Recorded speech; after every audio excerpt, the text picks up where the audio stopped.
was a fan of the internet. She never felt that safe in her own head. We both hate the news. That for the grace of God goes you. Smiling when I ask if she's bored yet. We wonder if we took it too far. Both taste confused. Darling, what am I to do? I like to think that I'm the only guy she'll see tonight. You can call me what you like, as long as you call me. And you could kiss the skin from my lips if it makes you feel good. I'm not sure if you want it, not sure if you need me to.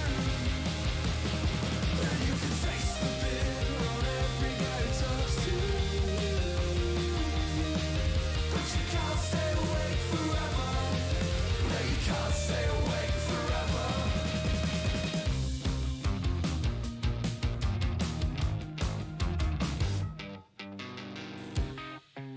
And so I find myself in your mum's bedroom, fighting with the pink roller blinds. It's on pay-per-view. Just place your bets on who's lost their minds. You take a pirouette and a duvet set. You side with perfect pitch and with time. I'm not made for you, but what else is new? Although she tells me that it's nothing, I really hope it's nothing. You could kiss the skin from my lips if it makes you feel good. I'm not sure if you want it, not sure if you need me to. You can taste the bitter on every guy who talks to you. But you can't stay awake forever. No, you can't stay awake forever.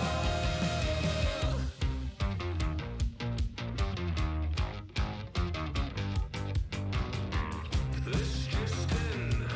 I am a total fucking dumbass. And I've come to the uncomfortable conclusion that I'm gonna spend the rest of my life in a state of constant paranoia. Just let me follow you. And I'll proceed to bang my head on every doorway and door frame you see suitable for us to go through. And I've found that the road to happiness is paved with rows and rows of very tempting parking spaces. I'm not paranoid, I'm a realist. I know you're gonna kill me. You could kiss the skin from my lips if it makes you feel good. I'm not sure if you want it, not sure if you need me to. And you could taste the bitter on every guy who talks to you. But you can't stay awake forever. No, you can't stay awake forever. And you could kiss the skin from my lips if it makes you feel good. I'm not sure if you want it, I'm not sure if you need me to. And you could taste the bitter on every guy who talks. Ace. Yes. Hi. Hello. How are you doing? I just saw a Transformers thirst trap and I want to die. Oh. Huh. That's, I just opened the app and then it's the I want a big boy and then it's just all Transformers. oh and my god. And I'm just like, okay. Wow. Well, a weird fan is admitting they want to, and then I see who posts it. The Transformers account. I'm gonna be honest, I don't even know what to say to that. Just Gen Z is taking control of the marketing team. I'm scared. I feel like I just got flashbanged. I'm sorry, I should not have exposed you to this information so What soon. the fuck? I deeply apologize. What?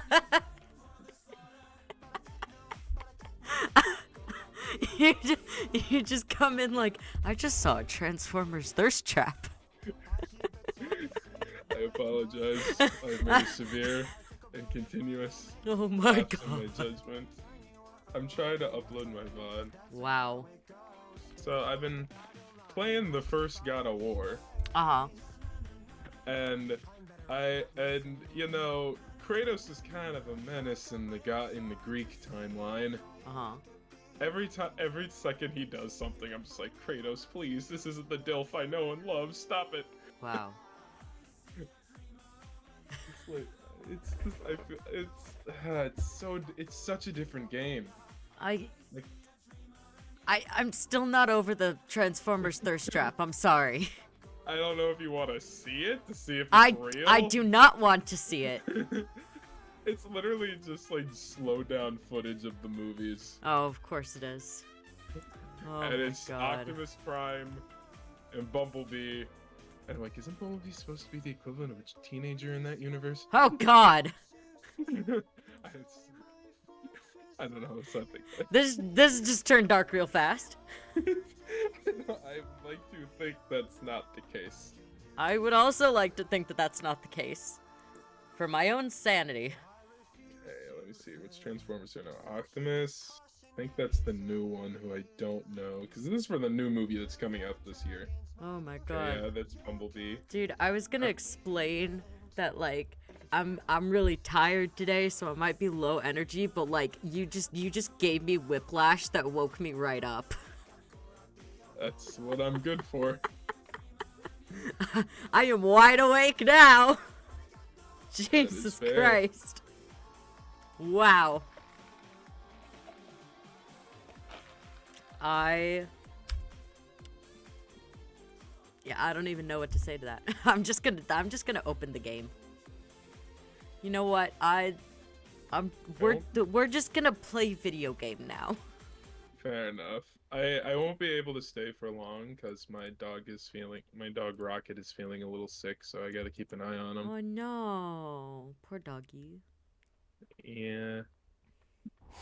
I will screen share the game to you, but I need to get the configuration stuff done. I think all of the stuff is fine.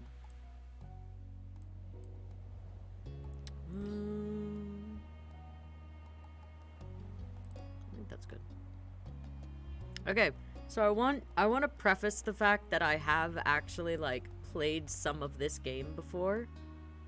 And so like I'm familiar with like some of the game. So basically how this game runs is that you start as children and you basically like grow up together. And so it lets you choose whether you want to go friendship, romantic, like all that kind of stuff. And yeah, you basically just grow up with this guy, and there are three like sections. So there's childhood, there's like teenager, and then there's adulthood, I think. And so we're probably only gonna play the adolescent this time because one, I'm tired, and two, it's the full game is like 32 hours or something like that, and I cannot do a 32-hour stream. And so we are just gonna go for 3 hours. We're gonna go until adolescence is finished. So there we go. But yeah, I really like this game. It's cute. It's just adorable. I love this game so much. But yeah, you can fully customize everything. You can like, oh, there are four stages. Okay, but you know what? I was close. So it's fully customizable.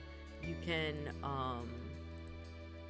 can change your name, appearance, personality, pronouns, interests, skills, all sorts of stuff. Like it's an incredible game that lets you pick basically everything. Like it's pretty amazing.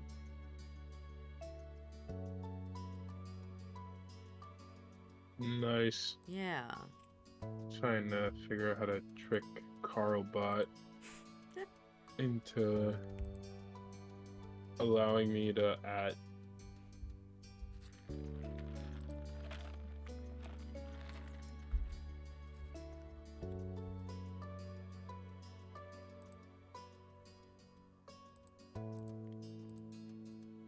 What if can the game end with the character getting friend zoned? Huh?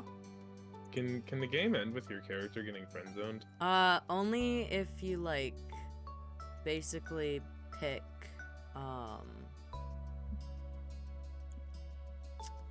it's like I don't think you can get friend zoned in the game. I don't think so. But you basically like you get to pick your level of interest at each stage. Yeah. Damn, I should not have read general. Oh. This is confirming that everyone prefers your style of editing over mine. No! Oh no, I'm gonna lose a job. No, you're not gonna lose your job. Come on. He's lying. Oh You already fired me last week. I didn't fire her last week, I swear. I swear I was just edited my own video for once. I mean to be on it. Why? Jesus Christ! You're streaming at the highest quality that I can't even display. Huh? 2K. What the hell? How am I streaming at 2K? You have Nitro. Oh. I think that's something you can do now. I think. Oh yeah. Oh, it's because I think you have it set to source mode, so you have a 4K monitor. Oh, probably yeah. So yeah, it's probably displaying at the refresh rate your monitor's displaying at. There we go. My first name is Fox, my last name is Tail. What a lovely tale about a fox. We are Tail. I am a he. But I'm about to roll for initiative. I think I might have an oval. I got an 8. I think I died. Yeah. So now I'm trying to also, this is an topic thing.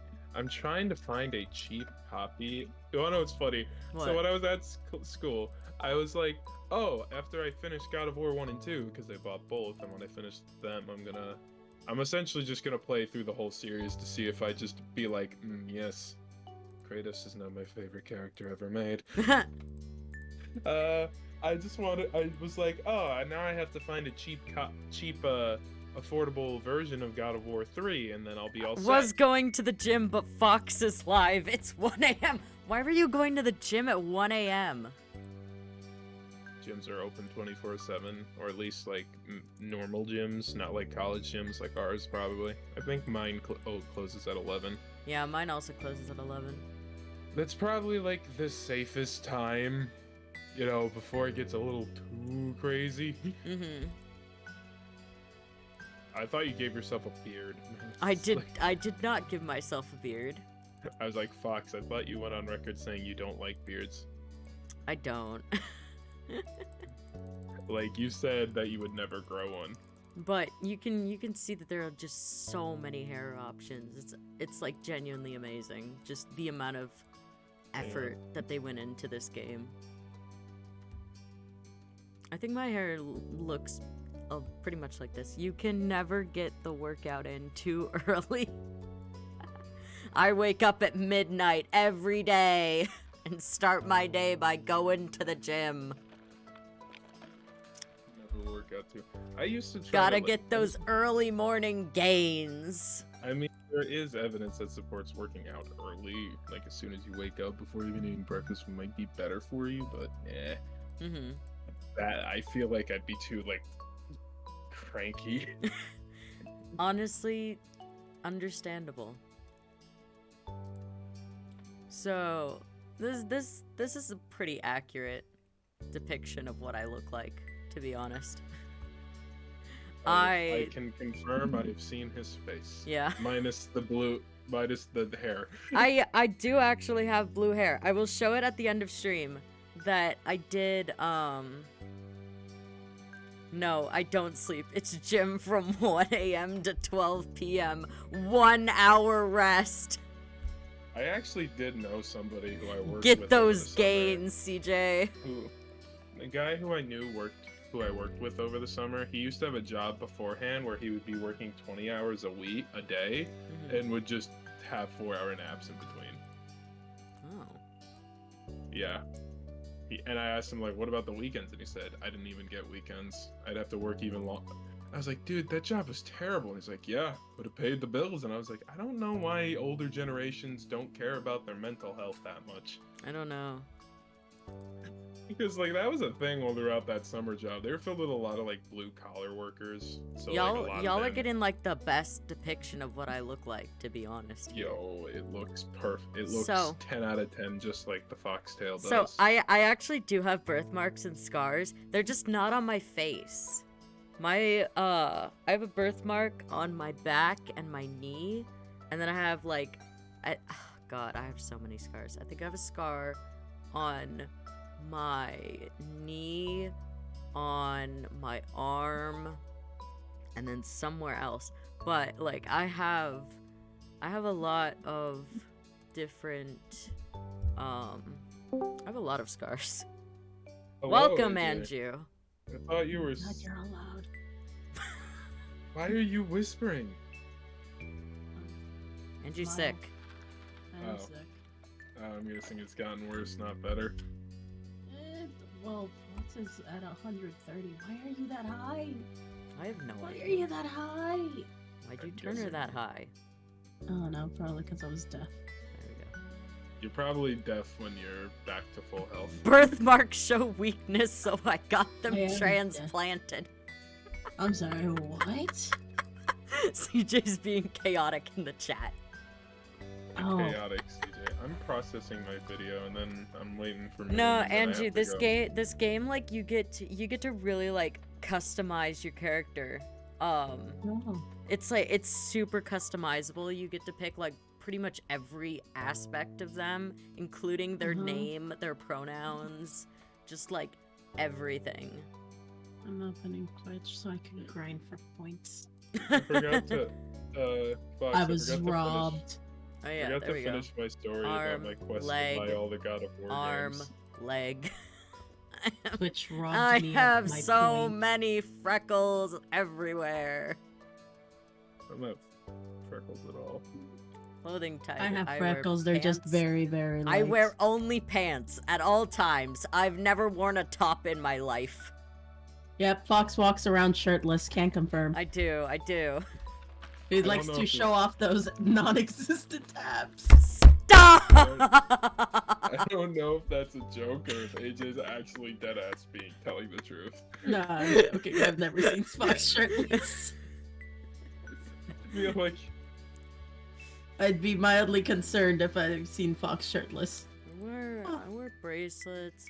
I like necklaces a lot, actually. I find it funny that your first name is Fox and your last name is Tail. Well, yeah.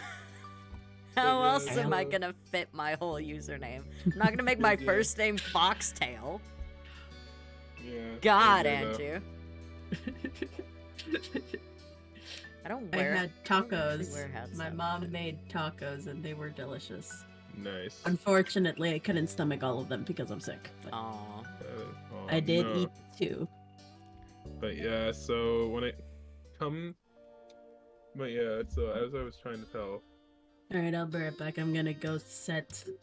Oh, I just realized Cam followed you. Okay, can't I have to. remember. I have I to don't actually. know. I have to actually read this stuff. So. Alright, I'll I'm be gonna right be back. quiet. I'm gonna go put my plate away. Okay. Summer in Sunset Bird was a special time of year. Your usual sleepy town began to bustle. It was a popular tourist destination with people coming from all over to enjoy the beach, the weather, and the relaxation that came with both. The smell of the ocean, crisp and salty, hung in the air, bringing 3 whole months of schoolless vacation with it. During the summer, your moms didn't like you to wander too far outside of your neighborhood, so you knew the area pretty well. That included the people. Families came and went from Sunset Bird, but they mostly stayed and did what your mom called putting down roots. They built businesses, they got to know each other, and they definitely said hello to the nice young kids who waved when passing their stores. Going for a walk around town mostly meant that the familiar, friendly residents waved, or asked how your family was, or, most often, just said hello. Ooh.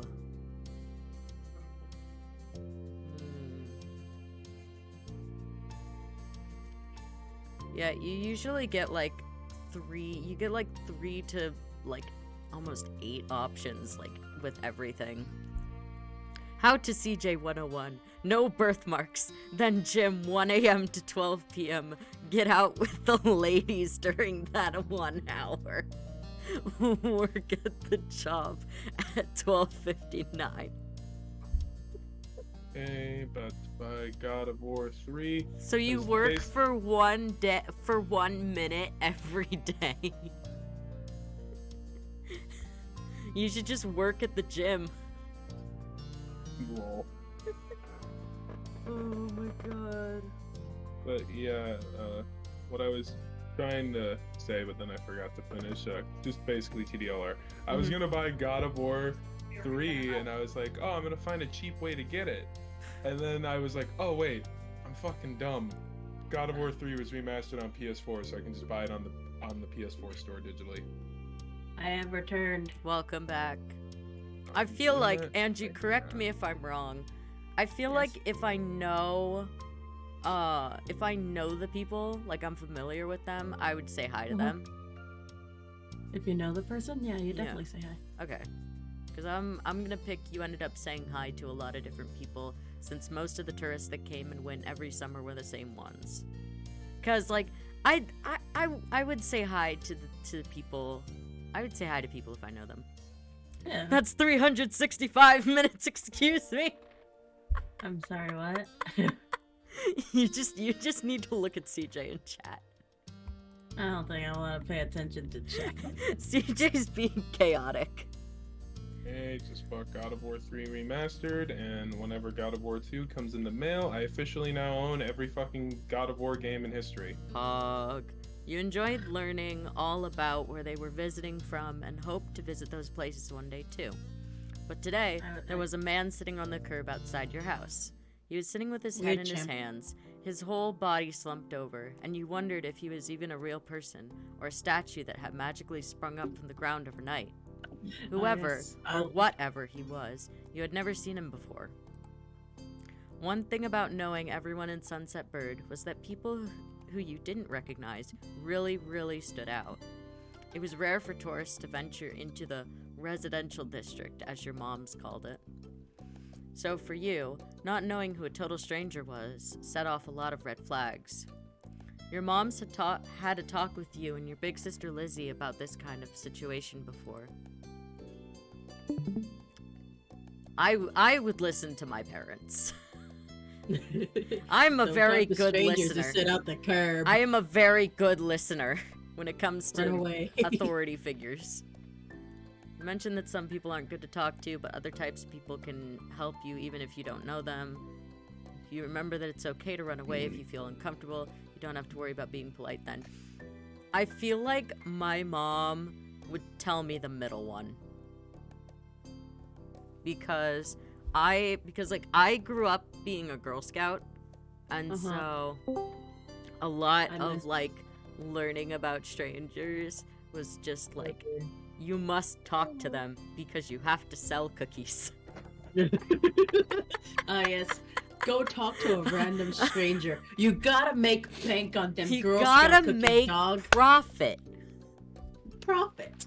Strangers are just potential customers. So yeah, I'm, I think the middle one is more like how I would be as a kid. You weren't sure about this man yet. Felt a bit scared knowing that he was blocking the way to your front door. Oh God. He's blocking the way. I would be scared. We're going with the first option. I would Okay. definitely be scared if a random stranger was blocking my front door. You slowed down, your mind racing for ideas on how to get past him unseen, but it was too late to escape. Jump the fence! Jump the fence! We need to jump the fence. That's the only way. I didn't even notice Ace and Moon just dipped. I saw the PNGs leave on your stream. Oh. There was a split second where your eyes met and you took in a shaky breath, your eyes darting to the sky, pretending to stare at a bird who was hovering nearby. I would totally do that. I know you would. Just like we accidentally made eye contact. Oh, look at that bird. My eyes were just going up to look at the bird. I was not looking at you. I do that with customers even though they're at my window and I have to take their money. Hey! His voice startled you and made you jump, but still, you didn't look at him. I'm just standing there staring at the sky. Why not just pick him up? The bird landed on top of a nearby gatepost and its black feathers ruffled against the gentle breeze. Filza? Trying to keep your eyes on it was tough, especially when the man stood up and started to make his way towards you. Oh god! Stranger danger! Stranger danger! Oh god! Ah! Anxiety mode activate! Commit to the grind, get social interactions. Can't relate, I don't want to be social. Oh my god. I feel like you would probably freeze in place. I would definitely freeze. My fear response is to literally freeze. God, what would you do with that? Do you live around here? What's your name? Oh, he's pretty. He is really pretty. All of the characters in this game are so pretty. You look. He has long hair though. I can't do long hair. But you also have to remember that I'm like fucking 7 or something right now. You're 7? Yeah. Ew. Okay, Andrew. So this game, there's only one love interest, and you basically grow up with them. And so it has 4 stages. So there's childhood, adolescence, so like teenage years, young adult, and then adults. And wait, why is a 7-year-old out alone? I don't fucking know. 7-year-olds. That's weird, champ. I don't actually know how old the kid is. I'm just guessing. I still say like the age of like what? If you're not like social, how do you know 1 to they're not a hot babe? I rather not be social. I see so many hot people every day, and I just can't interact with them. And 90% of the time, I see them with like a different person in the car. Oh my god! Do you like his shirt pants? Yes. Oh, I didn't even notice. I don't pay attention to the text box because I'm not reading. My brain don't work to read. Pants. It's so funny. I do like his pants. I would like a pair of those actually. Those would be also nice. the people that made this, the art style is so pretty. It is so nice. I love the art in this game so much. I always liked the concept of like darker skin tone people with blue eyes. They're so pretty. Yeah. It's such a gorgeous design. So true. You looked the man up and down, taking in his tanned skin and relaxed appearance. At least his clothes were relaxed. The way he was acting wasn't. He had sharks on his shorts and a stingray tattoo, and you wondered if he was obsessed with the ocean or something. I don't know. Maybe that's why he's at the fucking beach. Well, you made your assessment. He looked at you expectantly, waiting for an answer to his question. Wait, what was his question? Oh. Oh yeah, it's like, do you live here? Oh. You continue to say nothing. You think I would just continue to say nothing? I feel like you'd be too stunned to speak. The child was too stunned to speak. CJ tips. Begin talking to hot babes and give them the light-skinned stare and non-spoken riz. I'm not light-skinned. If I stare, I'll get the cops called on me. Oh no. Okay, so you know what's really funny? For Halloween, I think like a year ago, I had made a dream mask. And it was like a makeshift one. It wasn't very good looking at it back at it now. Yeah. But I made one, and I had a knife, like a fake one. Like it was a plastic knife that looked kind of realistic from a distance. Yeah. Oh, did you get the cops called on you? No. Oh, good. But I no, was luckily worried not. That's where the story was going. My friend was all like, "Oh, why aren't you wearing your mask?" I am Mexican walking in a white neighborhood. I do not want to get arrested. Thank you very much. He's like, "Oh, look at me, and tell me that I would not get arrested walking out like this. Look at me and tell." I am gay. I am Mexican, and I'm chunky, so I look like a dude. Look at him and telling me there's a god. He made me in his own In image. his own image.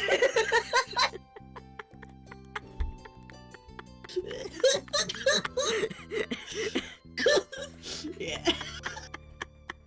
And so that was literally me walking down the street down a white neighborhood to go to my friend's Halloween party. Oh god. And I was not wearing my mask, and my knife was in my backpack because I did not want to get the cops called on me. Oh my god. Oh my god. I got 3 hot babes for Valentine's Day, but I broke up with them.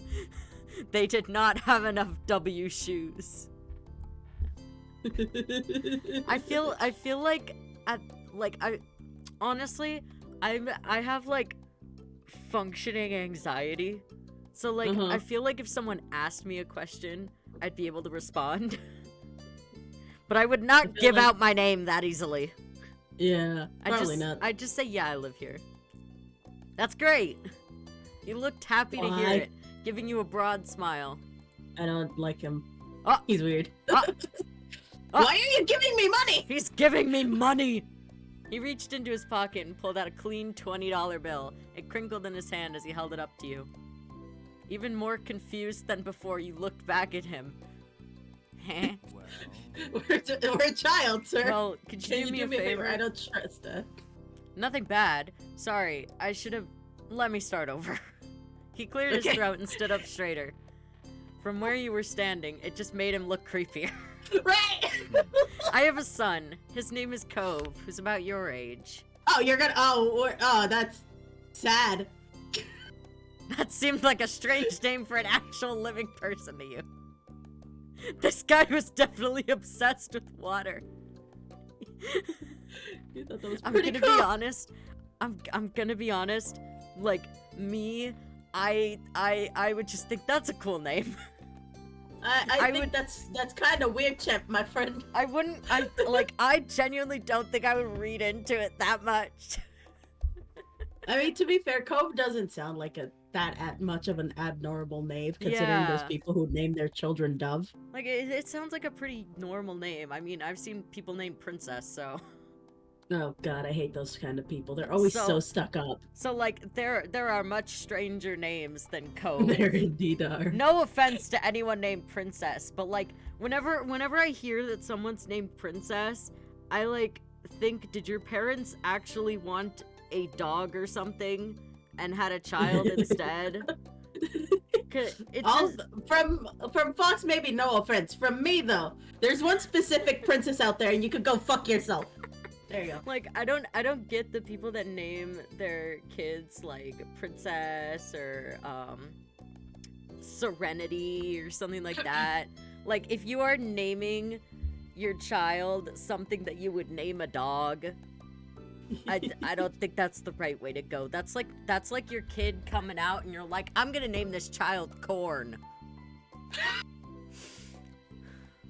That's my future kid's name, Corn.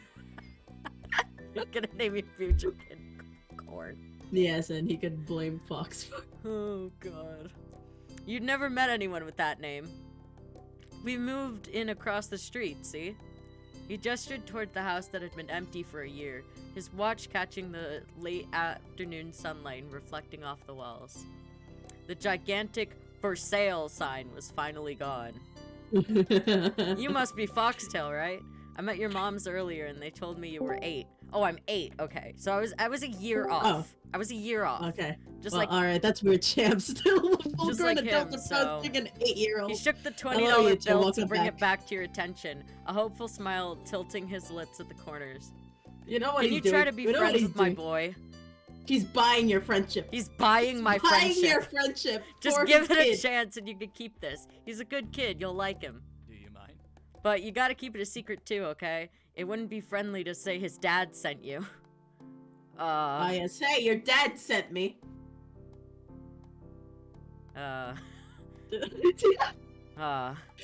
Did the other kids really get their parents to pay for friendships? Oh god. I really hate when people do this, mostly because there's some tropes that do this. Yeah. And then it ends badly. Like, But somehow they always reconnect.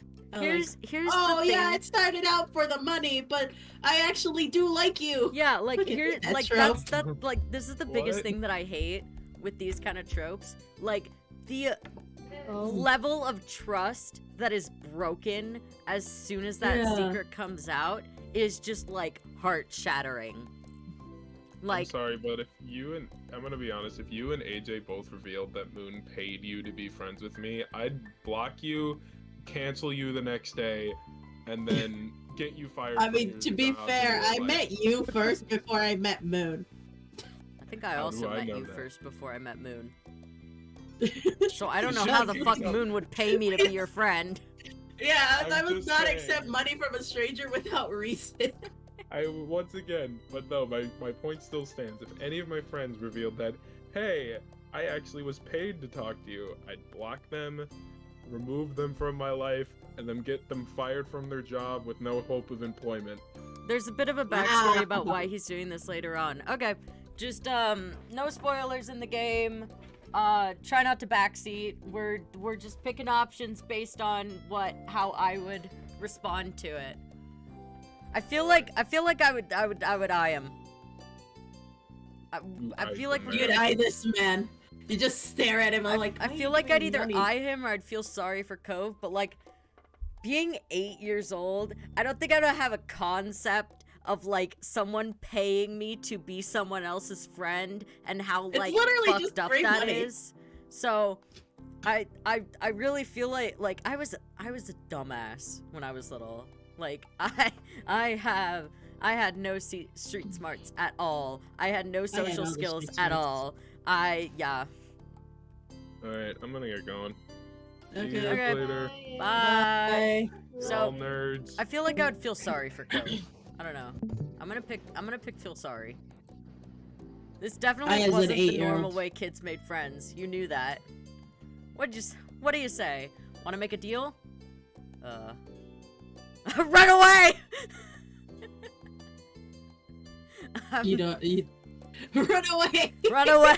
Run away! Stranger danger! I ain't as cute as he is, but I don't think I want to He's be. moved away from their the front kids. door. Go, go, go! I mean, I feel like I probably shouldn't be taking money from a stranger. I to don't begin want your chump change. No, thank you. Sorry. He deflated enough to notice, but not completely. Are you sure? It won't be so bad. Even if it's just for the summer, that'd be enough. That only made this I sound mean- more strange to you. Why does it last Yeah. for the summer matter? When it was clear his initial strategy wasn't gonna fly, he tucked the bill into a back pocket and changed the request. I get it. You don't have to. Would you be comfortable if he and I come by for a normal visit? No money involved. I don't appreciate him winking at a child. I feel like I would say you have to ask my moms. Oh yes, ask my maternal figures. Yeah. Like no, cuz here's the thing. Like I grew up very much you have to ask mom for permission to have friends over or like hang out with a friend.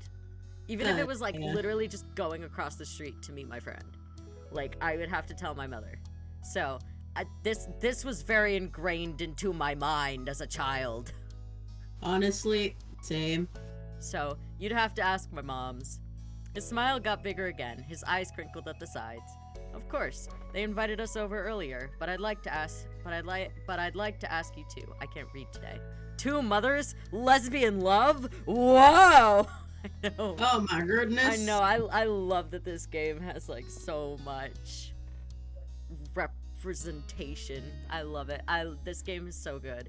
If you guys ever want to play this, it is on Steam. It's called Our Love Beginning and Always. It is such a cute game. It's so cute. Then I guess you can. I'll bring him by tomorrow. I wanted him to meet and greet with the neighbors today, but well, I don't know where he's gotten off to. He laughed when he said that, but the way his face looked, you thought he actually wanted to cry. I mean, to be fair, if I was forced to move away from where all my friends and other family members were, I'd probably also run off somewhere else to hide. Yeah.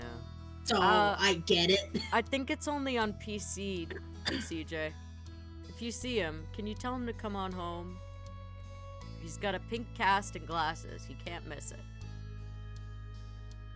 Oh, this kid definitely got bullied. I feel like I'd just say okay.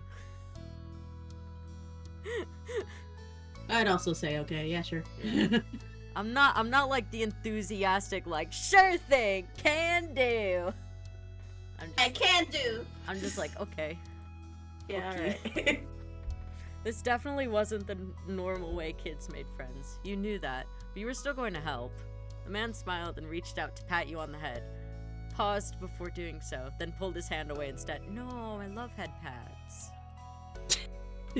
Your moms are already checking around for me. Such a thoughtful group you are. Now I better go look too. Can't put everyone else to work while I keep sitting here. Aw, thank you, Edju. Thank you for the head pats. You're very welcome. Oh, sick. It's on Android phones? Oh, that's so cool.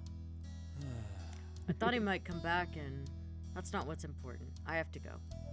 Thanks again, Fox. So much. He jogged off down the street without another word. You decided to check the hills behind your house. Oh. Ah. Yay. First sight. See, look at the backgrounds in this game. It's so pretty. Oh, God, I wish I could do backgrounds. God, like I wish I could draw backgrounds like this. I'd be so happy. that. God, then my backgrounds will not be boring solid colors or blotch. CJ Blotches of mindset. Be color. polite. Be nice. Go gym for 23 hours. Work a minute a day. Thank you for the head How are you pats, paying Moon. for your gym membership if you're at the gym for 23 hours? Maybe CJ just works at the gym. Okay, yeah, understandable. Free gym membership to work at the gym for a minute a day. The chirping of crickets in the tall grass greeted you, quiet and familiar. From the top of the hill, you could see the ocean. As you walked, you listened to the crash of the waves on the shore and the seagulls squawking as they settled down for the night. Ooh.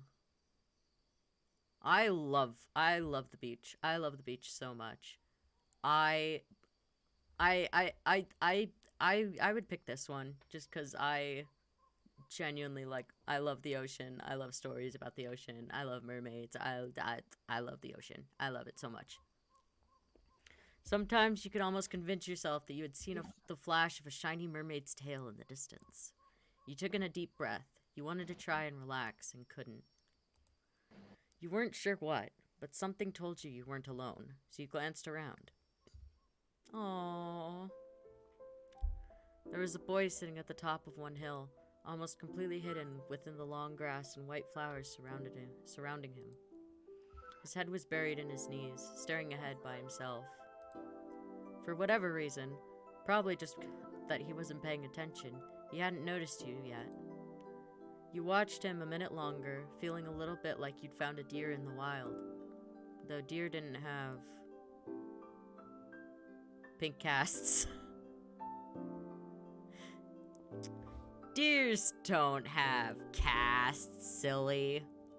But this new boy did. You wondered how he got it. You see, me and the boss of the gym are great friends, but they can't let me stay for free, so I do what he wants for a minute, then lift and get gains.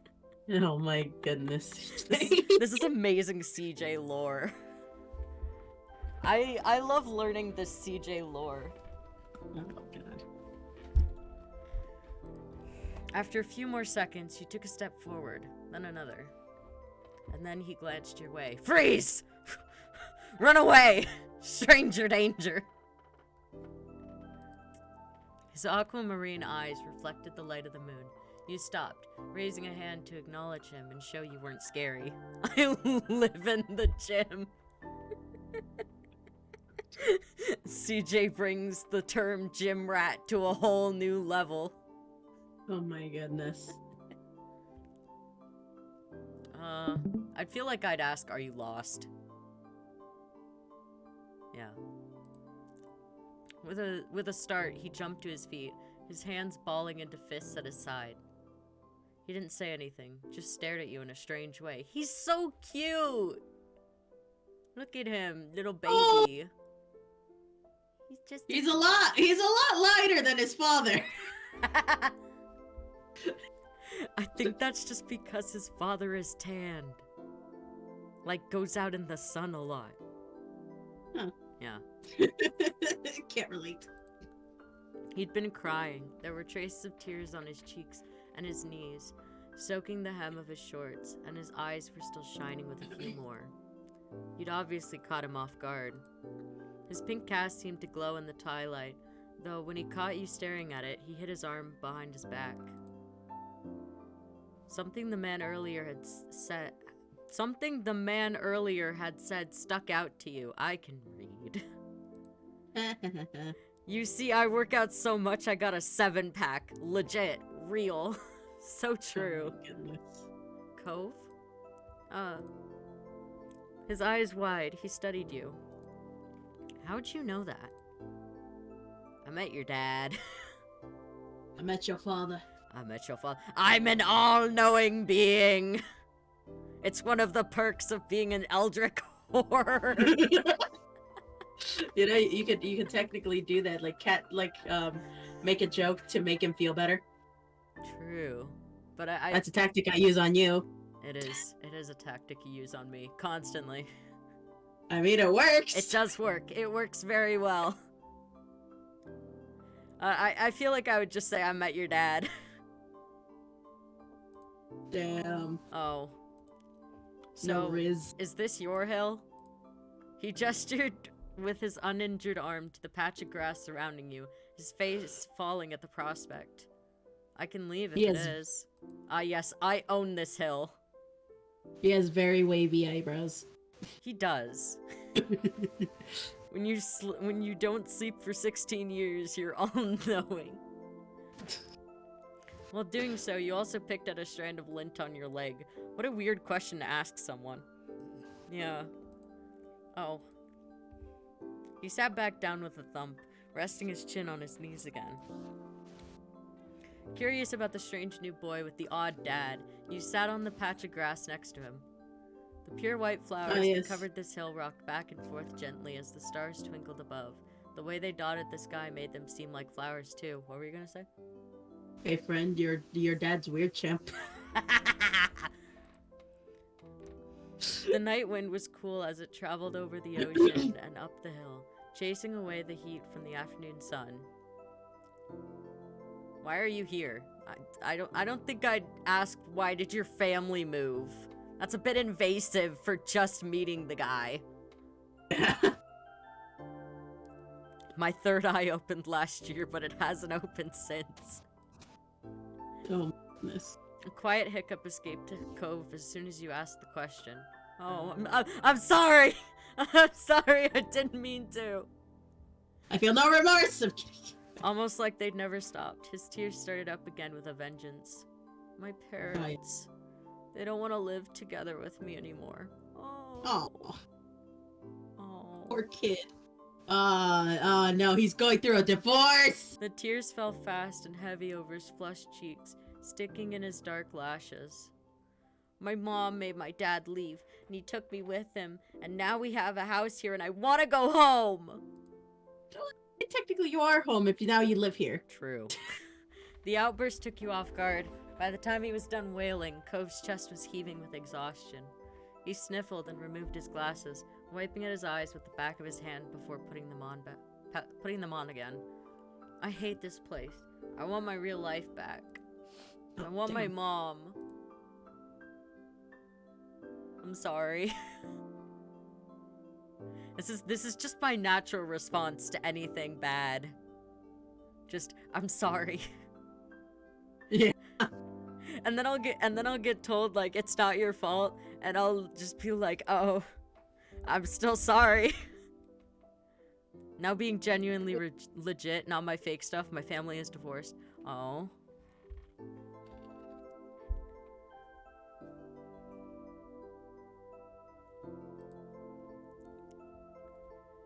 He slipped his hands underneath his glasses and pressed his fingers against his eyelids.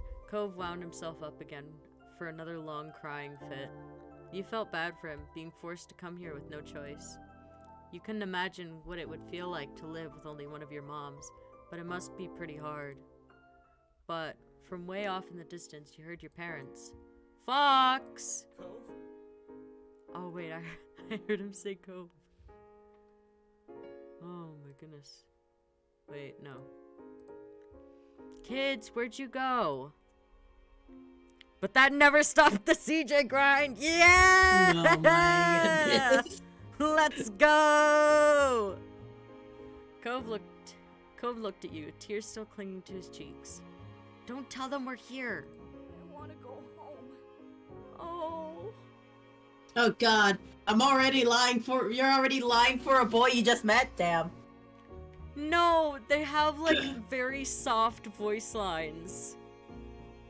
And so I just heard the character say I want to go home and it broke my heart.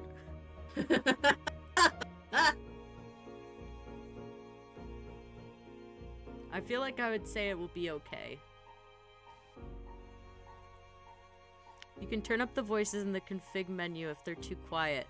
If I go to the menu, I'm gonna save here, and then I'm gonna go to the menu, and we're gonna message speed, voices, there we go. I'm gonna turn the voices up all the way. We're cranking up the voices. I'm gonna make the voices like that high. I think that'll work. There we go. There we go. Haha. Thank you very much, Kai Shoji. Parents getting divorced? Well then get on the grind and start your own love life. So true. So true. It will be okay, Cove. You were struck by a sudden need to reassure Cove. It's not gonna be all fun, but isn't he your family too? Yeah, I guess. Then you can count on him when you really, really need him. You shot him a grin and pushed yourself to your feet. Slowly, Cove stood up with you, still looking a little reluctant. His dad's voice rang out again. Cove, can you hear me? He looked toward the sound of his dad's voice, silent, then turned away while rubbing his not bandaged arm. Sorry. I still don't want to go. I feel like I would just wait quietly with him. Cause like, here's the thing. Like, I wouldn't want to do something if... I wouldn't want to force someone to do something. And like, I also am just really bad at like, I'm really bad at going against, I'm really bad at going against people's wishes, even if it's for their own good. You can just sit with him, honestly, because I'd probably do the exact same thing. I would just silently wait with him. Yeah, I get it. You do? Before you could answer, you heard Cove's dad, even closer than before. There you are, bud! Ew. The trio of parents appeared over the curve of the hill. Instantly, all their eyes landed on you, and they rushed over. Look at my moms! Oh my god, your moms are hot. Unfortunately for you, Andrew, they are married. To each other. Damn it! They looking for a third? Hey, Max, you want another mom?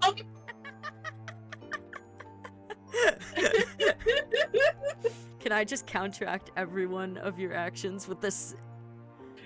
with the CJ mindset? Both of your moms were at your side in a split second, faces filled with worry. Fox, you're here after all. We had been at the park to check for Cove, then heard what happened earlier when you met the new neighbor. I thought you might have gone off further away.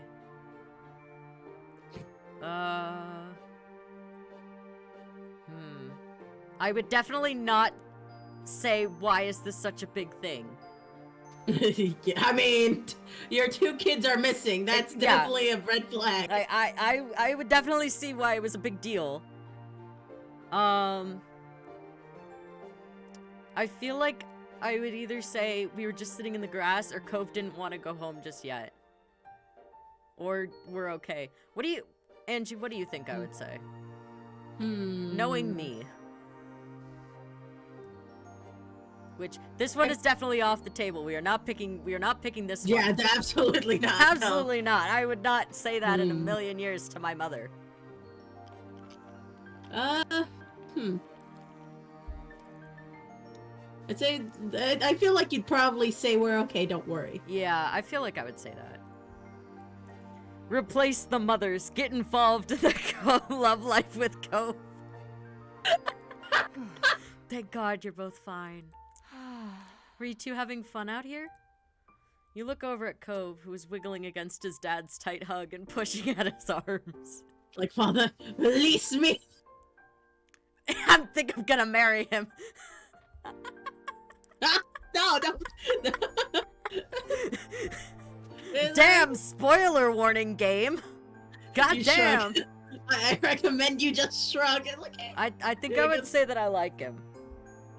okay. Because, like, you know, if I say I like the person, I'm not usually saying it in, like, a romantic sense.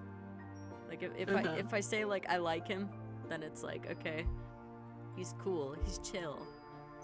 He's a vibe. Yeah, he's a vibe, Mom. You nodded, smiling slightly. He's so angry. He's so angry, look at him. That's adorable. He's so angry. Finally letting go of his squirming, scowling son, Cove's dad turned to the three of you. That's a relief. Thanks very much for finding him. I really don't know this neighborhood. Good thing Fox knows this whole area so well. Absolutely. We should get going home now. It's been a long day for us all. Say goodbye, Cove. Bye. Please tell me you heard the voice. I did not know. Oh! Because I have the stream muted because the music was heard too it. loud. Dude, the voice lines are so cute. Bye. The two of them walked off into the darkness, heading toward the neighborhood. You watched Cove's bright pink cast until it disappeared. Tell you what, we'll have a proper playdate tomorrow, okay? Your new friend's dad wanted to bring him by to see you and Lizzie. You can roll the mouse wheel back to go back, but be slow because you can go really far back if you roll enough. Ah, okay. How does that sound? Can I show him my stuff? I would ask this. I would absolutely ask. Can I show him my Pokemon cards? Can I show him my Pokemon cards, Mom?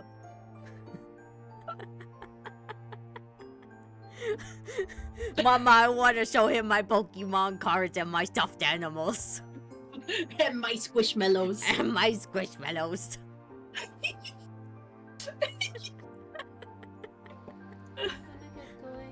Oh, Okay, bye. bye, Boom.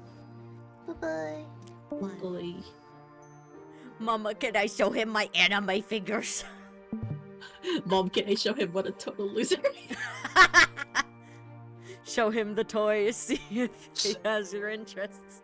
Of course. Aw. Then okay. Both of your moms laughed, the sounds overlapping into a warm, familiar chorus. Aww. Mommy put her arm around your shoulder and led you toward the path. Satisfied, and more than a little ready to go to bed after your long, exciting day, you followed them home. Wait, which one's mommy and which one's mom?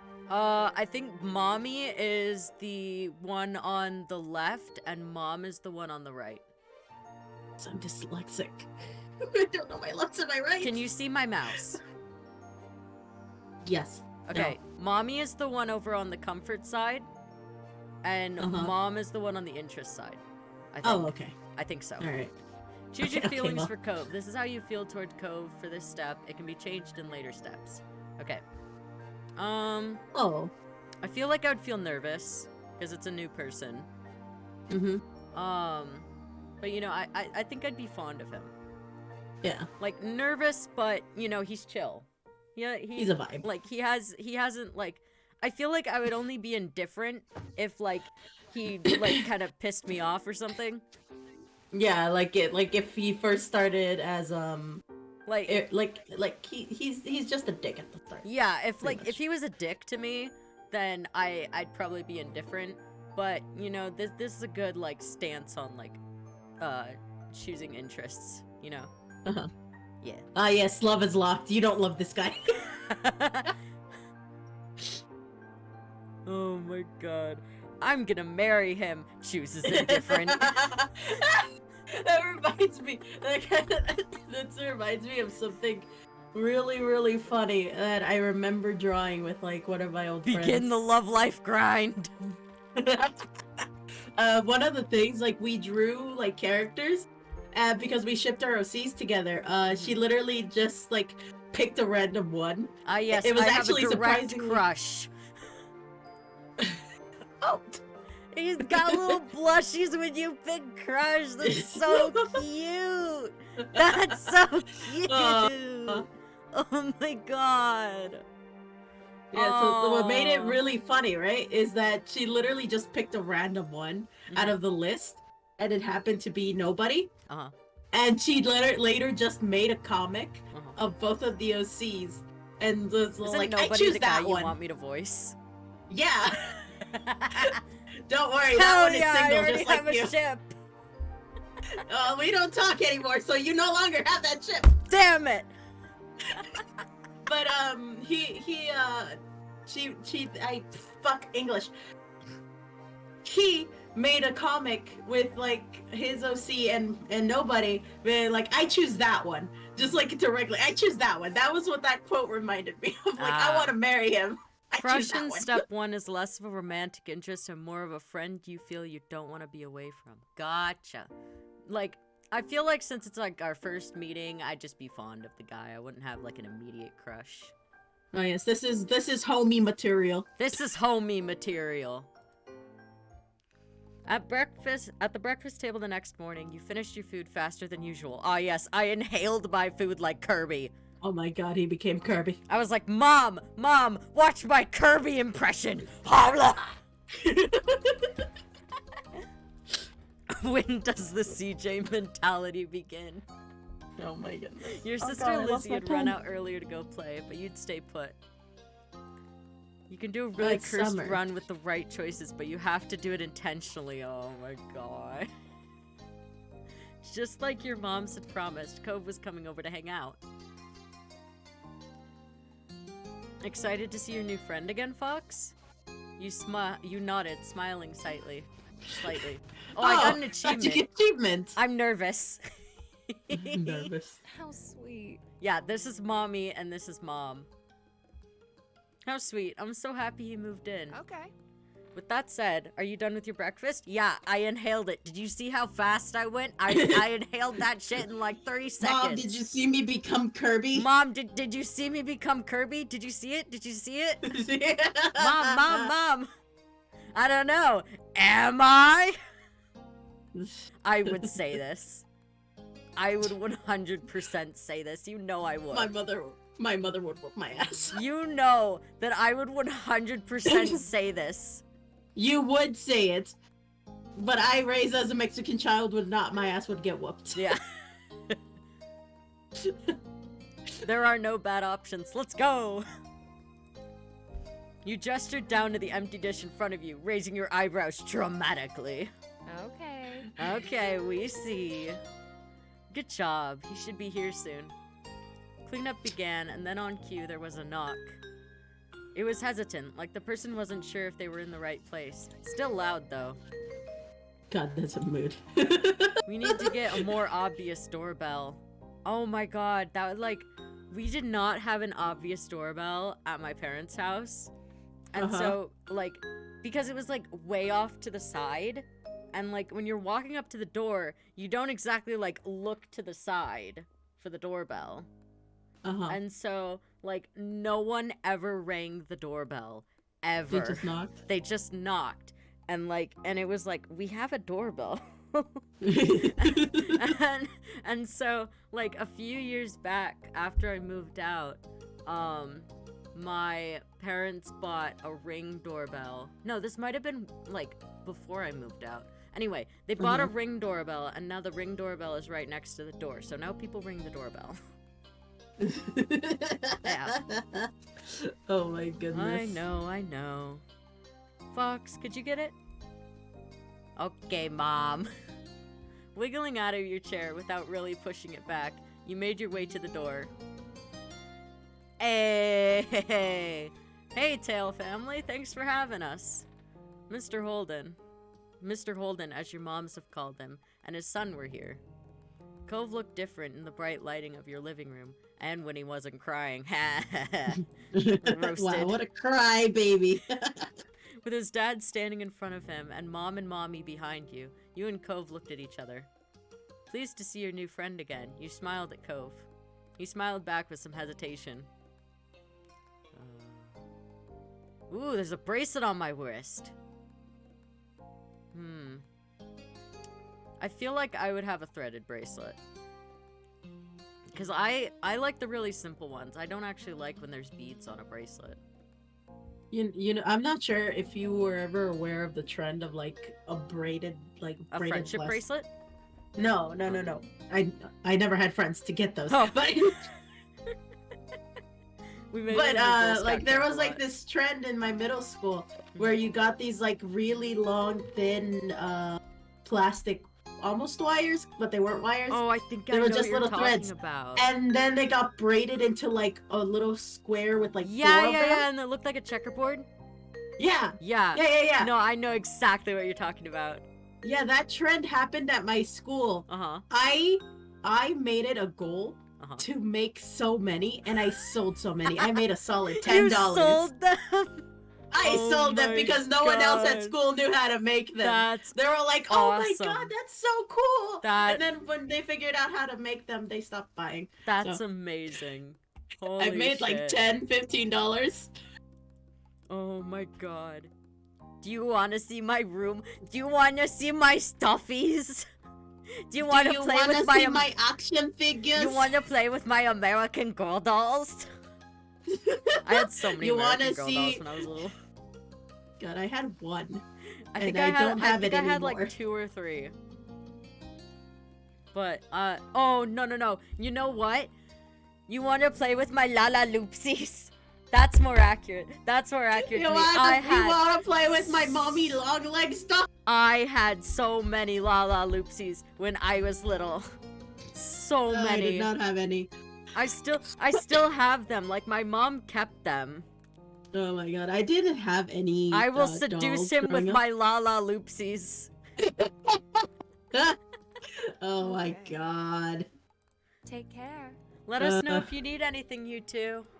Have fun, kids. See you. See you later, son. Play nice. Whoa. Hell no, Dad. I'm gonna be so mean. He's gonna push me over. He's like, fuck you. When I say seduce, I mean sweet talk. No, you let him into your room, puffing out your chest a little bit at the sight of your treasures. Ah, yes. My treasures. My Lala yes. Loopsies. That the sheep. Oh my god, that sheep looks weird. You look weird. Your face looks weird. My face does look weird. Turns I emo. like the little jester penguin in the back. That is very cute. I would like that in my room. I would also. I don't like have that a in my room. I would like that on my bed. There were lots of stuffed animals, a cool bed, and a window to look out. I really hope It's a that's cool bed. not my bed. I hope my bed is on like the other side of the room because that bed looks really uncomfortable. That does look very And also, uncomfortable. it doesn't feel, have a blanket. I feel like this is a very. If that was actually a bed, that would be a very, like I feel like it's really hard. that. And also, why is if you are trying not to fall out of the bed, why is the wall on the other side and not I don't inwards? know. Like you know. When I was little, I had to have a guard so that I wouldn't roll off the bed. I slept on a bunk bed. I learned really fast that if I roll off the bed, I would fall and die. No, because here's the thing. I've rolled out of a bunk bed before and landed on concrete. I've And done I that was too. and I stayed asleep. Oh, I did not. I did not woke wake up. up. And cried. I cried. My dad was being like, "Oh my god," because our right, because at the time when I was like when this happened, Uh-huh. like we were Hell, in so like true. a storage closet kind of thing.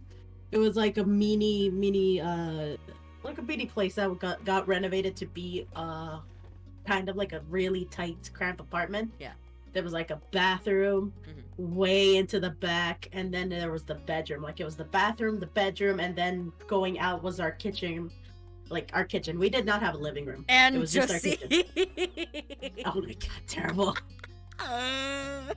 And Jussie and Andrew D's nuts. I hate all of you. Duality. I'm gonna instead of asking your pronouns every morning, I'm gonna ask, is it Andrew D's nuts or Aunt Jussie? I fucking hate you. Oh my god, I will not tell you and let you suffer. I will not give you an answer. But so our house was like really, really tiny, so we shared a room. So it was pretty much my mom and my dad's bed. Which was like a king size, and in one corner, like by the wall that led to the bathroom, and then it was our bunk bed that was mine and my brother's. I slept on top, my brother slept on bottom, and then like we had a drawer where our TV and our clothes were. And so pretty much one night I couldn't find the wall, so I could make my way down and go to the bathroom. Oh no. So I just kept yes, like CJ, you get all the credit. I just kept stretching my hand out trying to find it, and I fell over because I was half asleep. Oh no. And I just bashed my head against the drawer. And Poor my mom was little like, "Oh my Andrew. god!" Like my mom immediately turned on the light because the switch was near her head. She turned on the light and she saw me on the floor just sobbing because I almost cracked my head open on the drawer. I was like, "I just wanted to go to the bathroom." Oh, poor Andrew. Oh Okay. my god! I did eventually go to the bathroom and got that. That's good. My head. He leaned in a little Cleaned. closer to one of your drawings on the wall. Yes, my pride and joy, my art. I like this. Aw. Insert hospital moment. He We were too complimented poor. I me. could not Fuck, afford now the I hospital. have to marry him. I'm weak to compliments. I drew that. Thank you. I drew that. Oh Just my like, God. no shit, Sherlock. They're in your room. You're I the only child currently in the house. feel like I would either say thank you or me too, but I feel like I would say thank you. Yeah, probably. Thank you. You're welcome. You smiled at him. You were proud of that particular piece of art, and you were glad he noticed it. You turned to look around the room a little more, studying the books on your desk and the pictures on the walls. I think it would just be like, I hope he liked your room. Yeah. The next maker of Mona Lisa. You'd put a lot of effort into making your room as nice as it was. You hoped you didn't say anything bad about it. Then his eyes landed on the tiny box of beach things you'd collected, tucked away by your door. You took a step towards it, before hesitating and pointing at it instead. What's that? A hoard of stuff I found on the beach. I'm secretly a dragon, Cove! Yeah, that seems about right. Do you have any driftwood in there? Dragging the box into the middle of the room, you and Cove flopped down next to it. I hoard so much. I hoard so many things. He does. Yeah! You gestured to a piece at the bottom, still covered with specks of sand. Neat. Neat. This is a good collection. You got the sense from his tone of voice that he wasn't just saying it to be nice, or to be like... Shiloh? I think that's Shiloh. He actually meant it. Ah, Shiloh is coming over. Shiloh? My sister's friend. He wants to, meet you. Do I have to see him? It'll be okay, I think. I hope. think. Oh. I hope. Oh my god, I would not want to meet anyone. Here, I found this shell in a log, and you pulled out seashell after seashell, explaining where you had gotten each one and holding them up against the light. There were big ones, small ones, pink ones, purple ones, orange ones, rainbow ones, spirally ones, big ones. My God, Oh, this wait, I already child said found the big ones. kryptonite. Child found kryptonite. We don't want to know what the pink one does. Oh god.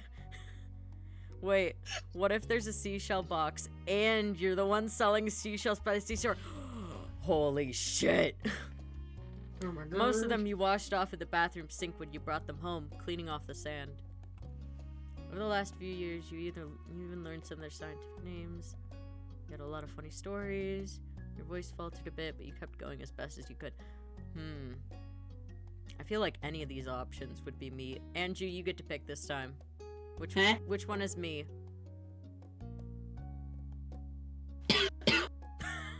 Thank you. Great selection. Sorry, I'm dying over here. I'd probably say the collection was huge and it varied and you had funny stories. I feel Okay. like you'd probably have funny stories as a child. Probably. Not really the scientific names. Probably until you were like a Yeah, little older. I I'd think- say 10, 11. I think I would learn like the scientific names. Yeah, around like 11 or 12. There you go, that was close. Apparently fascinated either by the stories or the shells themselves, Cove listened with what looked like the full force of his attention. Like when you almost got pinched by a hermit crab while searching for shells, and after watching him scuttle back into the ocean, you found another empty shell that was almost a twin to his home. It was a new experience to be the center of such dedicated focus. But Cove hadn't been mean to you, so you didn't mind. You smiled at him every now and then while showing him your collection. Kids, come down to the living room. Massive discovery. You could tell the idea was making him unhappy, but Mommy wasn't giving you much of a chance to hang around. Cove hadn't been like this meeting you. You guessed it was because he thinks you found each other by accident, not that a parent made it happen. Mr. Holden must be right that telling Cove his dad was part of that would be a bad idea. Before you knew it, you'd both been escorted downstairs and deposited in the living room, ready for Shiloh's visit. We are library books. We were were escorted and deposited. deposited. Oh my God, we are SCPs. Oh god. The two of you sat side by side on the floor of your home's entryway. I brought the box of shells. I want to keep looking at them. Okay, but be careful. I would say it. That sounds like me. Yeah. I will. You weren't sure if you could trust someone else with your treasures yet, so you stayed next to him while he opened the lid and peered inside. Cove reached in and pulled out a big orange shell. Oh. Like he hadn't spoken out aloud yet, he turned to you and held it up, his eyes shining. I like this one. This one is the best of them. You can have it. I'm a fairly generous person when it comes to me, like, collecting seashells. Can't relate. I'm very greedy. My laptop died, so scuffed CJ on phone. Oh no. Oh, L. Cove looked at you in surprise, his eyes going wide. Really? Sure. You like it a lot, right? Uh-huh. But I don't want to take it from you. It's okay. You got the impression he was hesitant to accept something because he didn't know you very well. Oh god. Would I actually insist? I probably would insist. I'm not gonna lie. I was like, oh yeah, I don't mind. Go ahead. Yeah, I'd probably say like, oh, I don't mind. You can take it. It's all good. Yeah. No, it's okay for you. You pushed the shell against Cove's chest, willing him to receive the present, but Cove firmly shook his head and kept his arms tightly at his side. It was a battle you couldn't win, at least not today. Cove was your neighbor now. Maybe you could give it to him another time. I'll sneak it into his pants pockets while he's leaving. You know what's really funny? That kind of reminds me, like what you saying that kind of reminds me of what my friend did. Uh-huh. So, I asked my friend to like borrow some cash, right? Yeah. I like, oh hey, I don't have money, but I really, really want this like right now. I think it was probably for food because I did have money for food. I was like, can I borrow some cash and I'll pay you back? It was like, oh yeah, sure, here. And so she gave me $5 and I bought my food. And then I think like a week later, I came back with like $5, and I was like, "Hey, here's the $5 you let me." I was like, "Oh no, it's fine. You don't have to." I was like, "No, please take it back. I feel bad because I promised I'd pay you back." He's like, "No, it's okay." And so while she wasn't looking, I snuck it into her backpack. Oh my god. Cove won the battle, but not the war! And that was pretty much it. It was really, really funny because she called me like once she got it. I was like, "Did you sneak the $5 in my backpack?" I'm like, "Yeah, I'm sorry." That's hilarious. The two of you were sitting on the floor looking through your collection of beach findings when the doorbell finally rang. Cove jumped, startled by the sound. Since the person hadn't knocked, he figured it was probably Shiloh. He knew where to look for that. Lizzie's friend? You nodded, but that didn't seem to make Cove feel better. It was already obvious that Cove didn't hide his feelings well. You could tell what he was thinking right away. This isn't a good idea. I'm sorry. There's nowhere to go. He's at our only door, and if you go upstairs, he'll find you. Cove Oh my glanced god, around that the sounds room. so threatening. I know, right? Shiloh's gonna fucking murk us. Cove glanced around the room, his eyes wide, and finally paused with his gaze locked to the back of the house. I can go out the window. Cove, I'm starting to realize how you might have broken that arm. He was already walking towards it. Scrambling to think of something to say, you stepped forward, then paused. Do you want to break your other arm? Oh, I wouldn't say that. I'll come with you. I'll come with you. I feel like I would either say I'll come with you or please don't get hurt. But I feel like I would say please don't get hurt. Good idea. Let's go. I feel like my most likely thing is gonna be please don't get hurt. No, to be fair, I'd probably also want to escape, so I'm like, great idea, let's go. Oh my god. I joined him in his attempts to escape. I'm worried. What if something happens?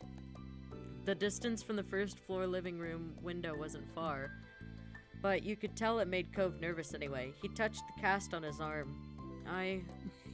The wind had clearly released from his sails, so thank God. I don't want to break any more bones. Dude, same. I don't think anyone wants to. Yeah. Oh, I'm thinking, hold on, give me a second. I think you might have broken the same wrist.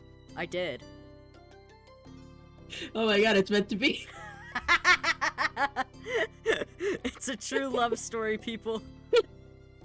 Oh yeah, I broke that same arm. Oh We're meant to be. But I don't want to see him. I don't know him. I feel like I would comfort him. I'm a comforting person. Yeah, Fox broke his wrist. It was really funny because I poked at it. We were at Twitch. I broke my wrist in September, and so I was in a cast for like 7 weeks, and Angie bullied me for it and kept poking the cast. I did. Here's the thing, right? Is that my instinct with anything is just to poke it.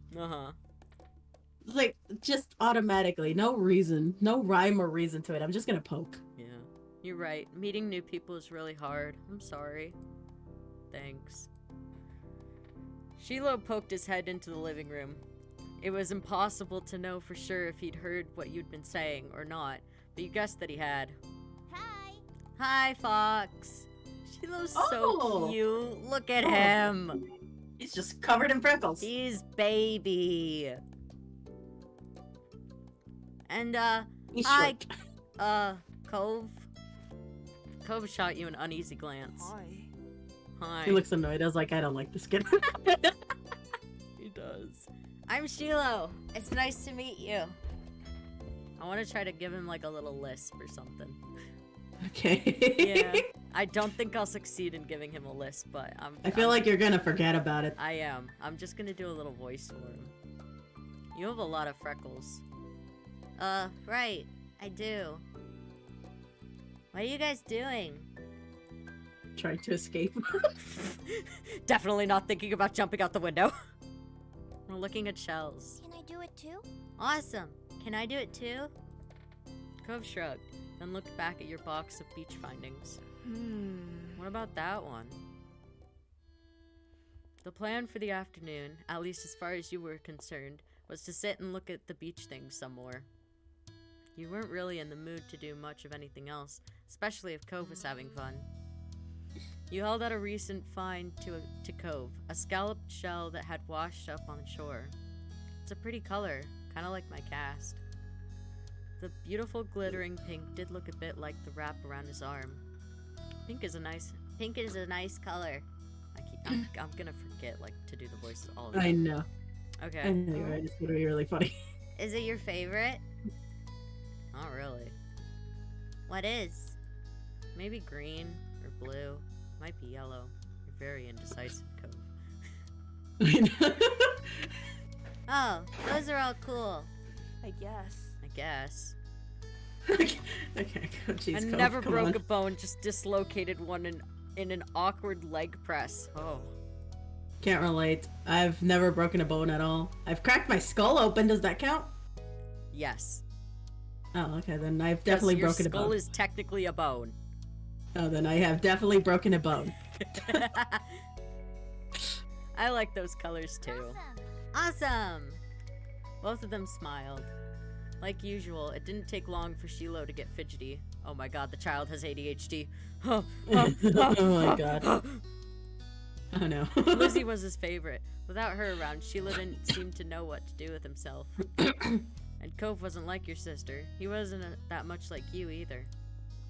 Is Lizzie coming back? Don't know.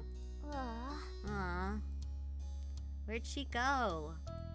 I think she's at the beach, probably. Is she playing at her park? You can't own a park, dumbass. Well, you can, but not if you're an 8-year-old or like a probably 10 years old. 10-year-old. Cove's eyes lit up at the mention of a park, and he looked towards you. There's a park? Yep, but it's old. Can you show me? I want to go. He started getting up before you had even answered, and Shiloh jumped up beside him in excitement. Really? You do too, right, Fox? The park is fun. I mean, okay. Park is pretty great. I like the beach more, but you know, I'm down for a park. Yeah, it's right at the beach, so there's lots of fun stuff to do and lots of sand. It has a jungle gym and a bunch of swings. I love swings. I love swings, Swings are so great. much. Your skull is the biggest bone. I've definitely broken a bone. That sounds like it could be cool. So, are we gonna find Lizzie? I don't know. I never really wanted to see her. I just wanted to check the park out. He's very blunt. Yeah. I like his bluntness, though. He's so one of that's those cool. very blunt children. I Adrift don't without know any if I direction. sent you this TikTok. Huh? Did I have you opened TikTok today? No. I have Okay, so there's a funny TikTok relating to a child that I think I sent you. not. Okay, I will watch it after stream. I hate every single one of you. Adrift without any direction, Sheila finally turned to you. Okay. He perked up. Both boys wanted to go. It was only fair. After getting permission from your moms, the three of you were ready to head out. It was a short walk to the park. Lizzie had convinced your moms that it was so good she should always be allowed to walk there by herself. How old is this girl? I don't know, like 10. When you found her, she was hanging on the jungle gym, swinging back and forth. Hey, Lizzie. Her face lit up when she saw you, her big brown eyes going wide. Fox! Shiloh! Hi! She dropped to the ground and landed with a soft thud in the sand. In a split second, Shiloh had abandoned you two and scrambled over to stand by her. You were used to being left out when it was just the three of you, but now Cove was here. You wondered if he would leave too. Oh, Oh no! no. Fox has abandonment I issues. do have abandonment issues. Who's that? She has a pretty design. I know! I love the character designs in this game so much. It's Cove. He's new. Hi. I remember. Hi, Cove. Welcome to my park. No one ever comes to play here, so this is where we get together. She gestured widely with her arms as if to present the area to the newcomer. While Lizzie continued talking, you took the chance to kick off your shoes and wriggle your toes through the warm sand. Nice, huh? In this neighborhood, I'm the one who comes up with the ideas. Mm, You are? no, I already don't like her. Yeah, I am. Who else could handle the job? Free copium. Lizzie's the oldest. By a lot. My mom says you're Fox's age. Yeah. I thought so. I'm still the only one in this group with double digits. Ah, 10. Got it. What about other kids? Other kids? There aren't any. We're the only kids here, and Sheila was just visiting from another place. Not even tourists really bring their kids here. This is the land of ancients. Be careful with the oldies. Be careful that the oldies don't try to steal your youth. Oh. Okay. For a second, it looked like he might cry again. Oh no. But Poor Cove. Poor Cove. But something in his eyes shifted, and he looked back at Lizzie. What kind of old people? Like moms and dads or grandparents? Grandparents who don't have kids. They hate kids. Why? We haven't done anything. I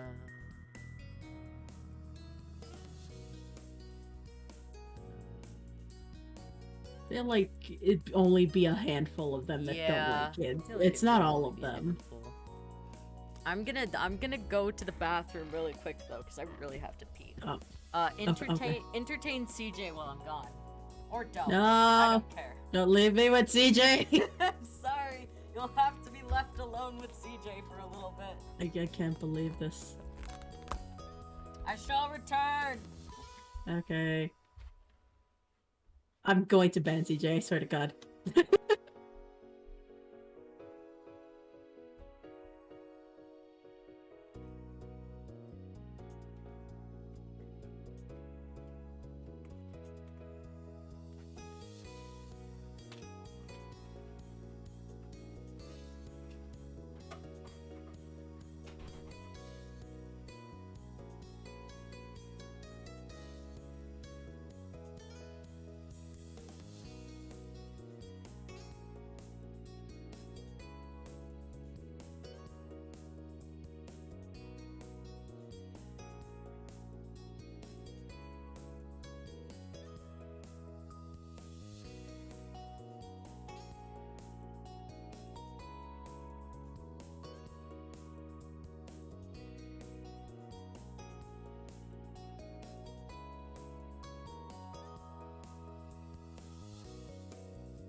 I have returned.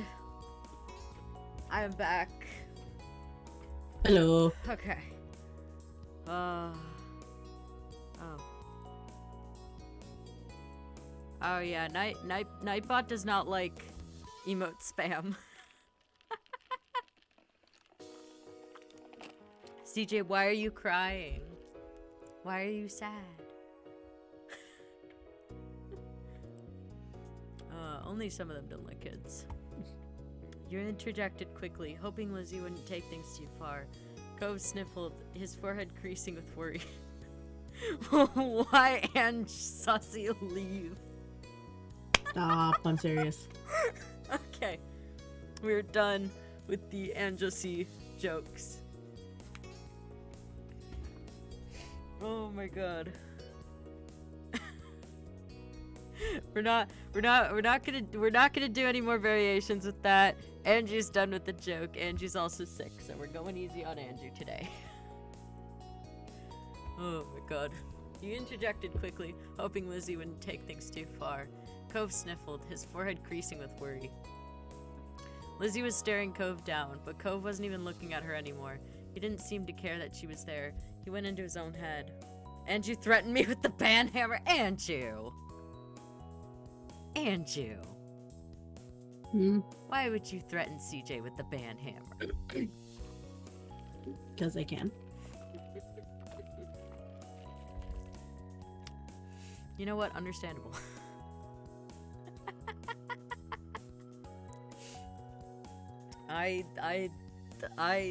You know what? That's a valid argument. I can't argue with that. You are you are able to ban people. That is true. Lizzie was staring Cove down, but Cove wasn't even looking at her anymore. Oh, I already read that. Yeah. Sheila was the next one to speak, completely unaware of the situation. I met Lizzie and Fox in school. You'll see a ton of kids there once summer is over. I don't want to go to a new school. I don't want summer to end. Dude, mood. Sheila looked down to the dirt. He hasn't had much luck striking up conversations with Cove. I like summer vacation a lot too. All the building tension in the air suddenly vanished when Lizzie laughed. And you gonna ban me? I'll unban you if he does.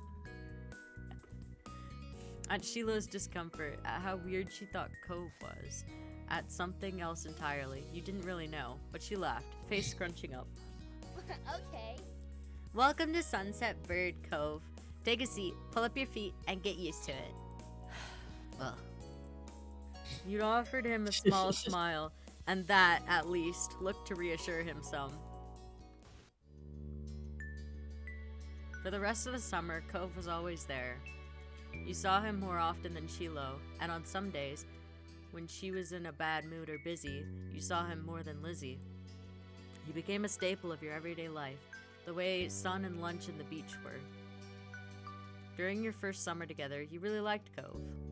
He was a fun person to play with, and he seemed to like playing with you too. Of course, that was only the start of things. Okay, so we get to do little moments. So each one of these is like their own little story. And so Andrew, I'm gonna let you pick the order in which we go through them. I like fireflies. Fireflies are pog. Okay. And then after we finish the moments, I'll end stream there because that's when I think adolescence is over. I think. Yeah. We're So- 8. We're not teenagers. No. You So are like the that's moments when the childhood adolescent is years? over. And then we go to adolescence after Oh, childhood. okay. And then we go to Alright, you teen. said adolescence is over, so I got confused. No, I meant the first stage. I think this is where the first stage ends and it goes to the second stage. Okay. Yeah. I think. I don't actually know. Okay, so you want fireflies first. Okay. Yes. All right. Tonight we're going to catch fireflies. At this blunt declaration from your sister, you looked up from your macaroni and cheese dinner. Oh my god, I have macaroni and cheese for dinner. God, I love mac Holy and cheese. shit, I this had game some knows yesterday. everything. I had some yesterday, so Mac and cheese is so good. it's good. Fireflies were a familiar sight over summer, coming out on warm nights to dance through the sky. Oh wait,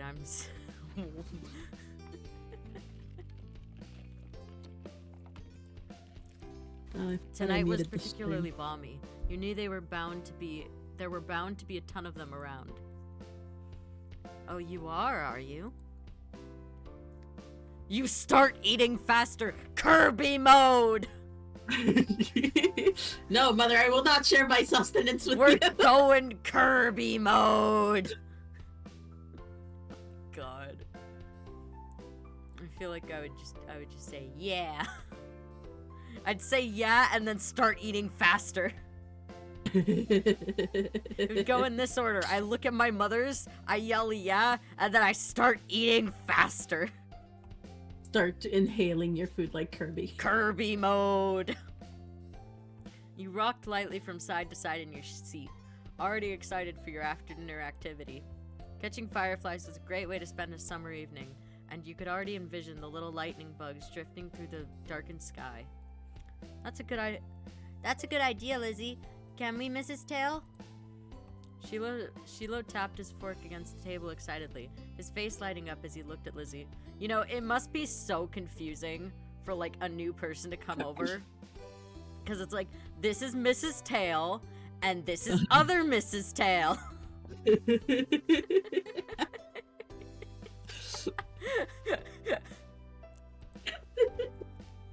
It was unusual for Shiloh to still be here.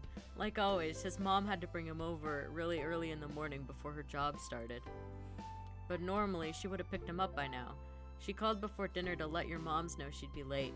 You didn't hear why. Probably more work things. Oh no, you're gonna come get in a romantic moment with Cove in this. E. You thought maybe getting to hang out with Shiloh for longer is what made Lizzie want to keep running around outside. Staying at home and watching TV was never an option for her when guests are over. That's why you were pretty sure she'd get your moms to agree. Well, it's already so dark out there.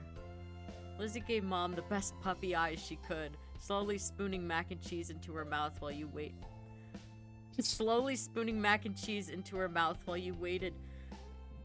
for their response. There. Let them go. Nights like this don't happen every day. Your parents exchanged a look, then Mom's eventually sighed and nodded back. Yes! Along with Lizzie's cheers, you threw your arms up in triumph, but waited until you finished chewing to say anything because you knew it was rude to talk with your mouth full. I would do it regardless. That's the one thing I would do. I know you would. Fine. Fine. Just make sure you stay on the hill behind our house with all the poppies, okay? Duh, Mom. That's where most of them are. What a little brat. Can we name the moms? The moms, I believe, already have names. And I don't think they ever get named. I don't know if their names are ever spoken in this game. What's this game called? I'll Google it. The game is Our Life, Beginnings, and Always. Our Life. And Always. The idea had only just been planted in your head, but already you could just picture all the glowing lights spread out in front of you, like the fairies from the bedtime stories Mommy reads sometimes. All too quickly, it became a race to see who could finish their food first. I went into Kirby mode! Okay, main character. Kanye West and Ariana Grande. Oh, yeah, okay, so one of them is named Pamela. Mm-hmm. So, It's probably I'm Mommy who's assuming- named Pamela. Pamela, yeah, Hispanic. No, it's actually the one with the long hair. Oh! Okay, this is Pamela. Pamela. Okay, Mom is Pamela. Pamela. Who is Mommy? Noli? Noli? Nolani? I can't say the name. I'm dyslexic. Type it out and show me. Okay, I'm gonna put it in for friends. Okay, because I might know the name that you're trying to say.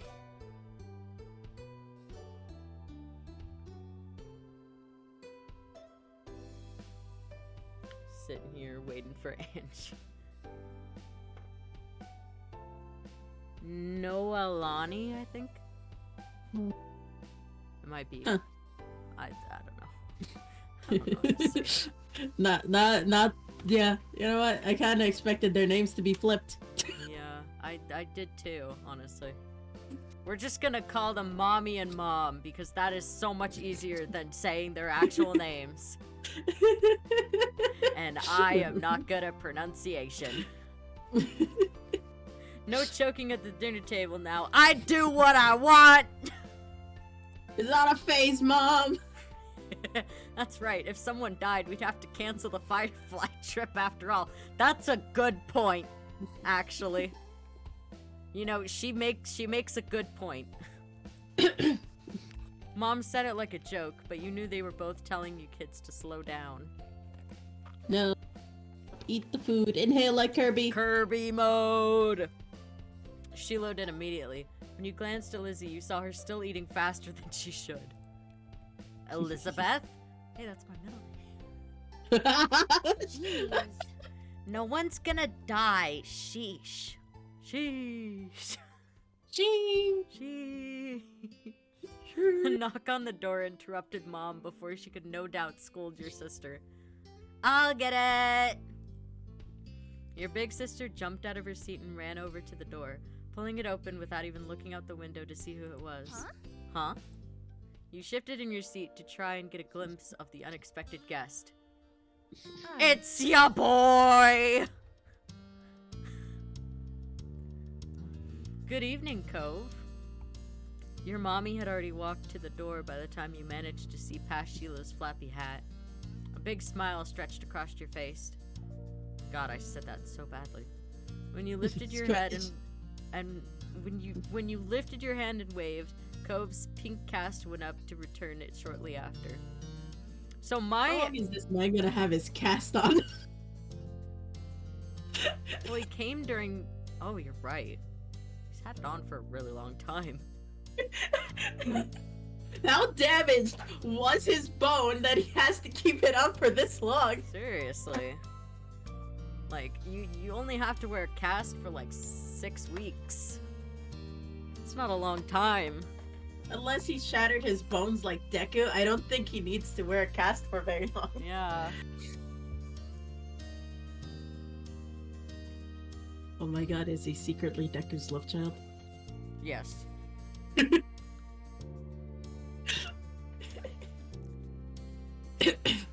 Little did we know his mom is actually Deku in disguise. Oh my god. That explains the green hair.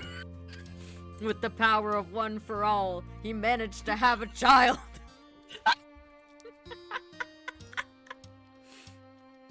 Oh my god. Oh my god. It doesn't matter why he was there. It meant he could join you all in catching fireflies. If you look in the background at the windows, you can see fireflies. Ooh. They're either fireflies or little glimpses of dust.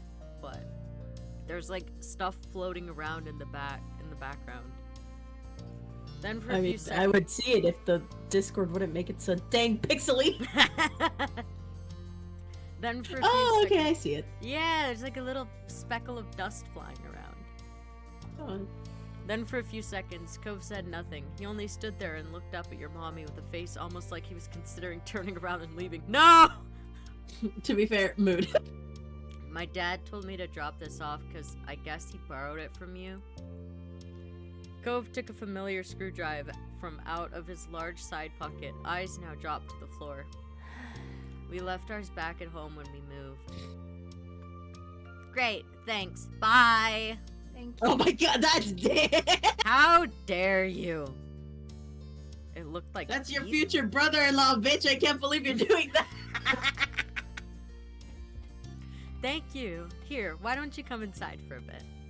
Lizzie crossed her arms and lifted her chin. Cove shrugged, and Mom stood up from the table too. Yeah, I don't think they get along.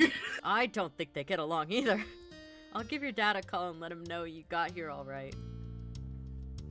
Cove shuffled fully inside, eyes remaining on the ground. Mommy closed the door behind him. Hi. Hi, Cove. Shiloh gave Cove a friendly smile while waving by holding up his hand and opening and closing his fingers. That's a really weird wave. Yeah. That would be a weird wave. Did you also put up your hand and start moving your finger? Yes.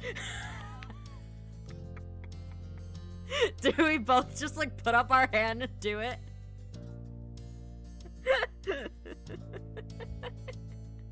Oh my god. Stupid. Again, we're on the same wavelength. We are on the same wavelength. Cove nodded in response. That is still a really weird wave. No one waves like that, Shiloh. Opening and closing his fingers, that's weird. If you did that to someone in the wild, no one would know what you're saying. I mean, depends. Is he doing it like he's closing it like into a fist? I don't know. Or if he's closing it sideways? No, the way I it was just doing says it sideways. it just says opening and closing his fingers. I feel like it probably means like going forward and not sideways. Oh. Because that's how you wave at some people, like, oh, hi! Oh. Sometimes. Okay. But I'm also imagining it like sideways. Yeah. That's how I initially did it. I also imagined it sideways, but I'm pretty sure he just means like going forward. Cove, are you gonna catch fireflies with us? I would say that. You could see Lizzie eyeing you for mentioning the excursion to an outsider, but she'd get over it. Lizzie, get a grip! My god. And you dragged your foot over the floor in front of you, feeling too shy to say any more. Yeah. I can do that. I've never caught one before. I'll help you. Because I don't think you can catch one with a cast. Saying that from someone who had a cast. The thing is, my cast went up to like halfway up my upper arm. Yeah, I saw. Yeah.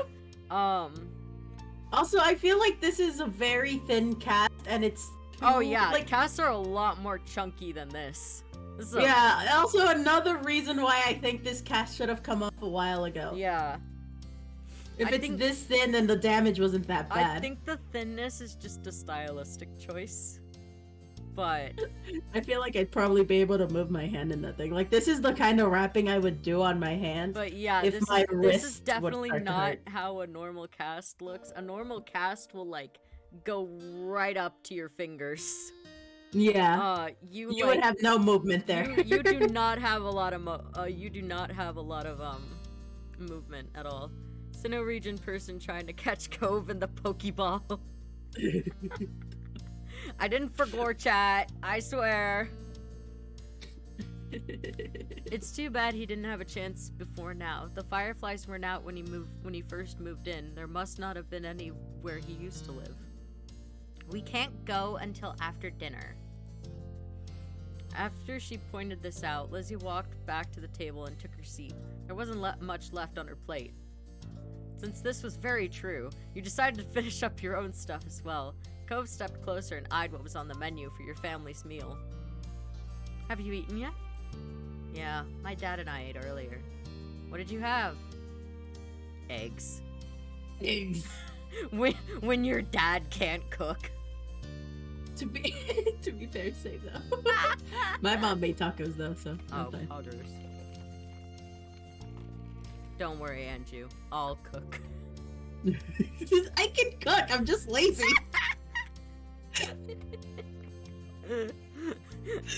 That's what I tell my mom. My mom's like, "Oh God, you need to learn how to cook. How are you gonna survive without me?" I'm like, "Mom, I can cook. I'm just lazy." Bro got such an L cast. He can't even commit to the 23-hour gym grind. So true, CJ. Oh my God. The clipped one-word answer seemed to discourage Shiloh from asking any more questions. His eyes slowly wandered back to the last scrapes of food on his plate. Why are we eating mac and cheese on a plate? Eat that in a bowl. Bowl. Her phone call with Cove's dad must have ended because your mom came back into the room. Okay. Cove, your dad said you can stay for a little while if you'd like, but he's going to come get you before it gets too much later. Sure. Fun. Oh, fun. This will be so nice. Oh my goodness. As you polished off the meal, you hoped it would be too. The three of you all finished eating shortly after, and Lizzie led the way outside. Remember, don't stray too far. Remember the poppies, children! Remember the poppies! Remember, Huggy Wuggy is out there. Don't let Have you Huggy seen that Wuggy. trailer, by the way? Don't let Have Huggy you Wuggy seen get that- you while you're out.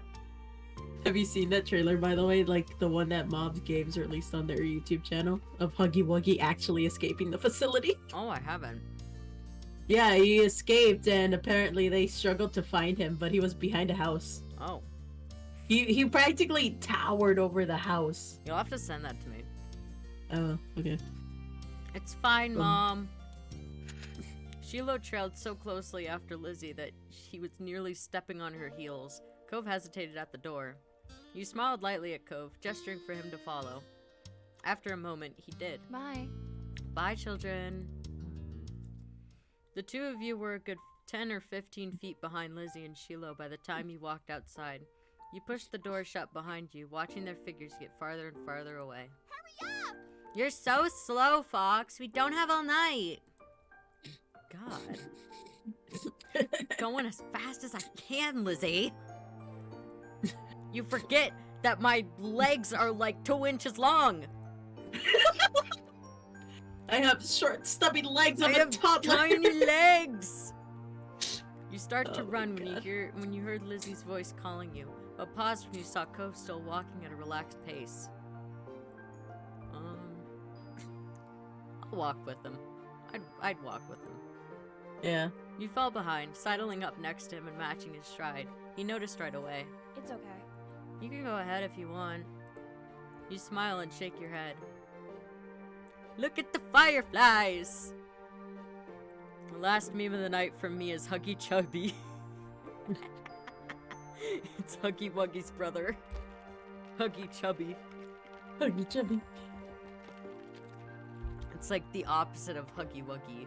Short and chubby And stubby. and stubby. And I'm stubby. gonna sleep now. Okay, good night, CJ. Adios. Have a good night. After a short while, the two of you reached the hill behind the house.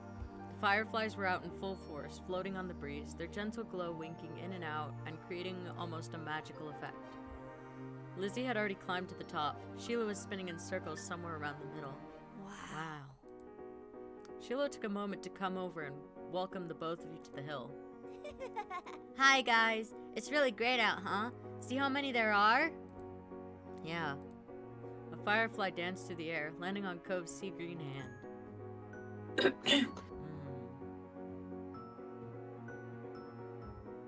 Right hand.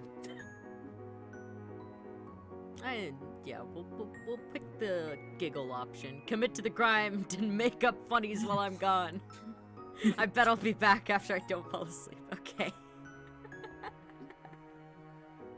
Oh, man. Covering your mouth with a hand, the sound escaped you, and Cove looked at you in confusion. What? You gestured to his head, and he reached up, making the firefly dart away. Cove jumped, then followed after the glow. Oh, Oh, look. Lizzie has one. That's amazing. Shiloh ran to the highest point of the hill, making sure not to lose his hat or backpack along the way. I don't think you're gonna lose your backpack by running, Shiloh. You hummed as the group divided and conquered, shifting your gaze to the dozens of other fireflies sailing around. The game was on. Ooh. I would never put a bandage on my palm because because band-aids don't go very well on your hand. No, they feel awkward. But I definitely would have one on my thumb. I injure my fingers quite often. we know I'm prone to injuries, guys. Bye for now, CJ. I'm very prone to injury. Spotting one close by, you approached it with assassin-like stealth, crouching down to make yourself seem like less of a threat. Ah yes, because the firefly definitely has enough brain power to understand whether I'm a threat or not, depending on how low I am to the ground. Slowly dragging one foot in front of the other, you crept towards it, arms outstretched. You closed your hand around the little glowing orb, careful not to crush it. The firefly landed on your palm, almost docile, and you stared down at your prize in delight. Its tiny legs tickled your skin, and you giggled at the sensation. Cove kept up with his own target, but when he tried to grab it, his pink cast waved awkwardly through the air, foiling his efforts to clap his hands around the firefly. I feel like if he caught one, right. he would instantly crush it because of the cast. Yeah. Ugh. Cove watched it vanish into thin air with a dissatisfied expression on his face.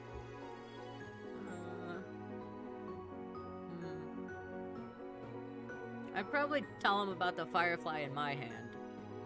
Yeah. Like, just like, hey, I caught one if you want to see it up close. You know? Yeah. Cove, here's one. Do you want to look at it? Cove gave one more look in the direction of his lost prize before coming closer and peering at the insect still crawling across your palm. You held out your hand, and he leaned closer, eyes widening a tad behind his glasses. Cove remained hypnotized by the little bug as he inched his hand closer to yours.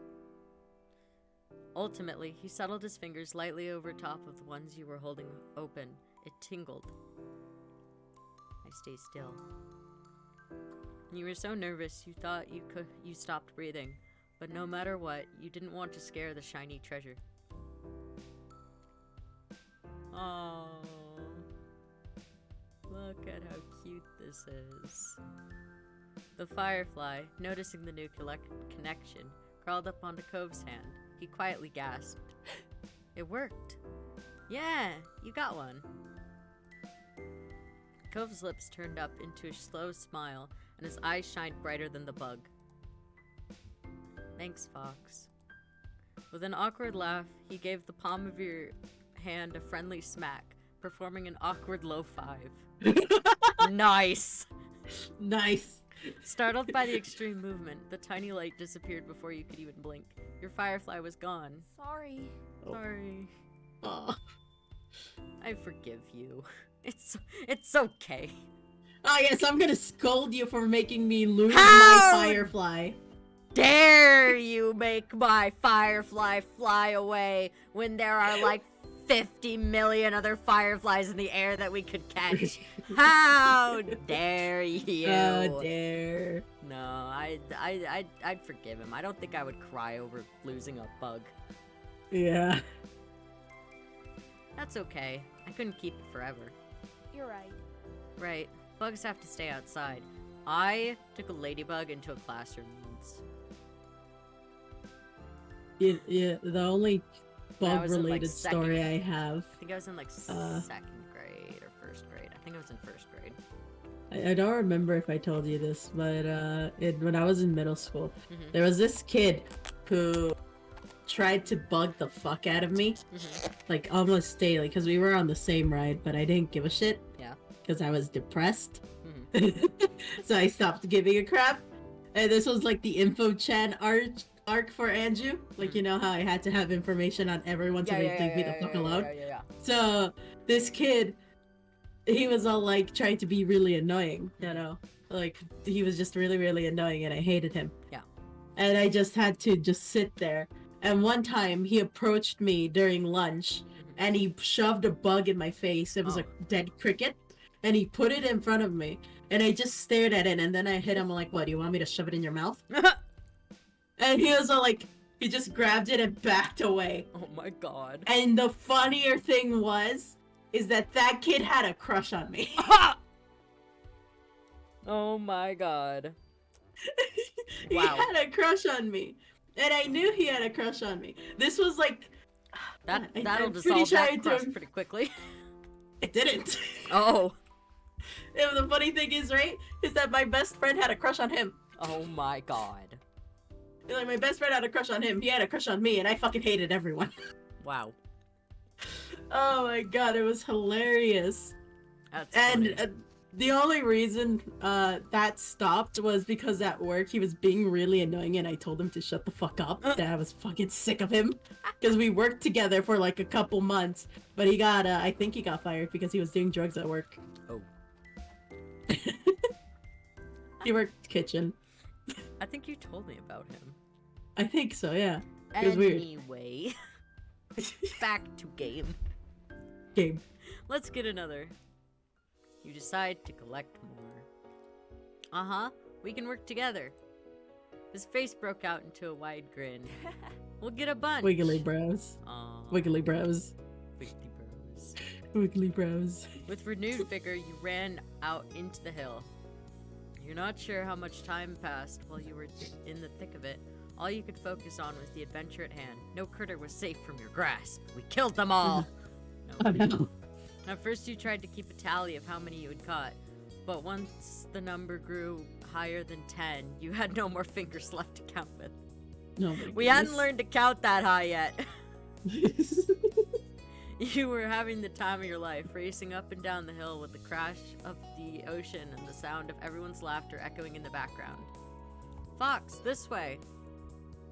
You followed the sound of Ko's voice to the top of the hill, watching as he stretched his arms in front of him, reaching with his fingers and only narrowly missing his target. Kove and you took turns trying to scare fireflies in the direction of the others. You showed him some techniques that you had learned, like how to cup your hands correctly, and he listened attentively before trying it for himself. The Spider-Man meme. Me explaining to my friend how to catch fireflies, my friend. Oh my god. There were a few times when you almost ran into each other, giggling as you dove to the side at the last moment. Luckily, disaster was avoided each time. It was an overall huge success, with both of you catching multiple fireflies each. Eventually, the fireflies began to thin out and your energy started to lapse. You decided it was time to call off the hunt. Kove didn't complain. He breathed in heavily and his face seemed really flushed. That was fun. A lot of fun. You smiled at him broadly, happy that he had enjoyed the activity. Yeah, it was. Come on! Fox, Kove, get up here. We're gonna have a race. The shouting caught you off guard. It had been a while since you heard from Lizzie or Shiloh. You glanced over to see them both standing on top of the hill again, Lizzie beckoning you with quick hand gestures. She was like that. You knew there wasn't much room for disagreement. Up the incline you went. From the corner of your eye you saw Kove was coming as well. He didn't really care for Lizzie a lot, so you thought he might be intrigued just by the idea of a race. Hi. Go! Kove, you can't roll down the hill. You'd hurt your arm again. You'll be the referee for the rest of us.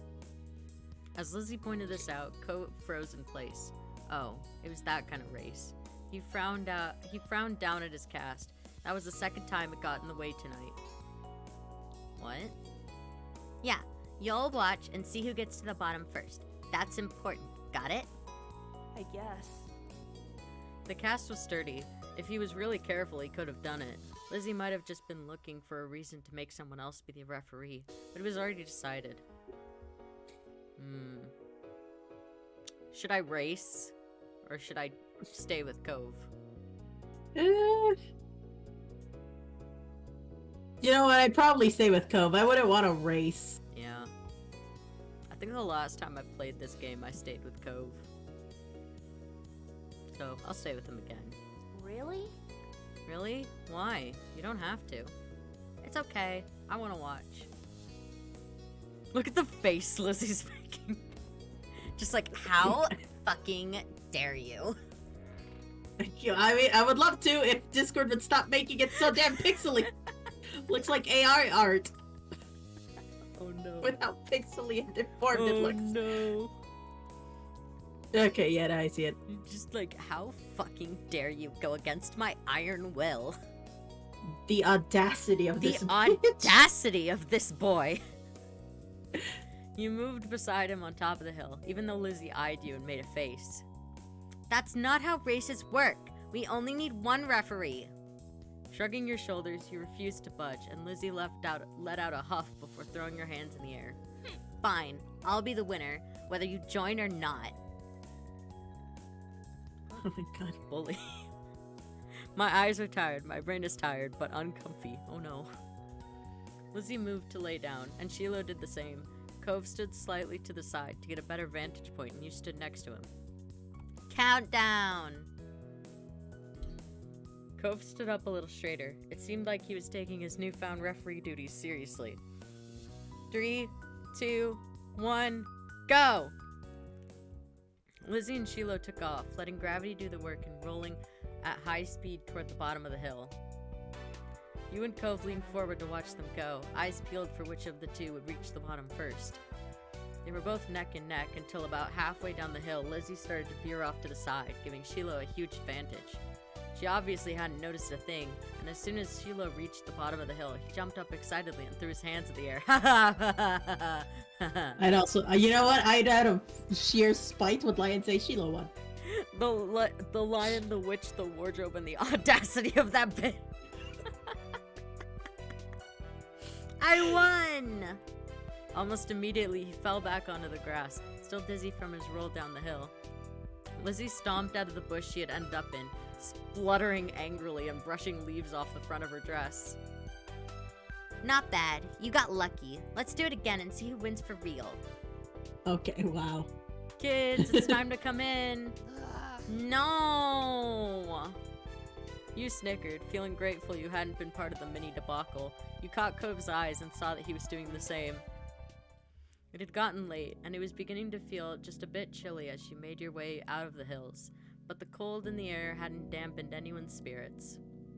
The four of you walked back home together side by side down your neighborhood street, discussing the evening, with each person trying to prove that they were the one who caught the most fireflies. You knew that whoever really did catch the most didn't matter much anyway. All that mattered was that you all had a good time, which, judging by the smiles on everyone's faces, you did. Oh, Lizzie, so true. Alright. Which one do you want to do now?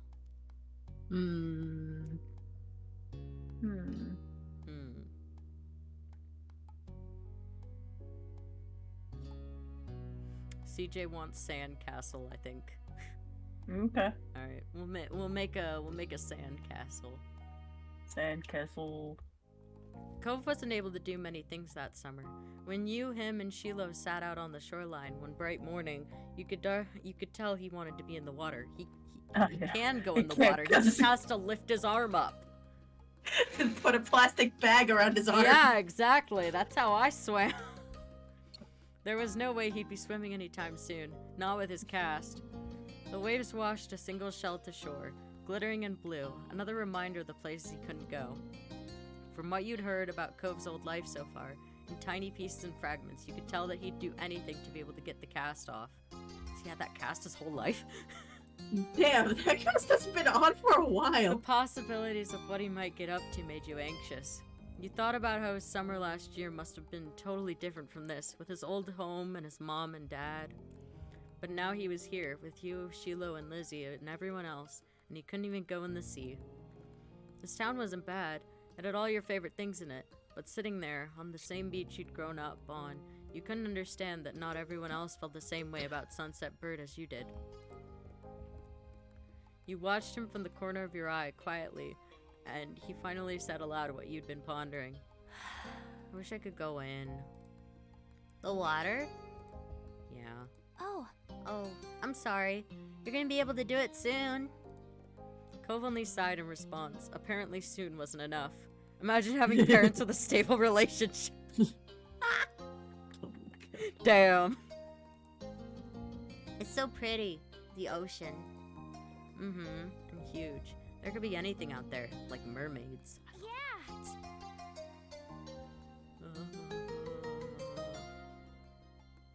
Mermaids! How dare this option even exist? I believe mermaids exist, I just don't think they look as pretty as we think they do. Yeah. Oh, man. I'm taking a bite of mac and cheese first. Mech.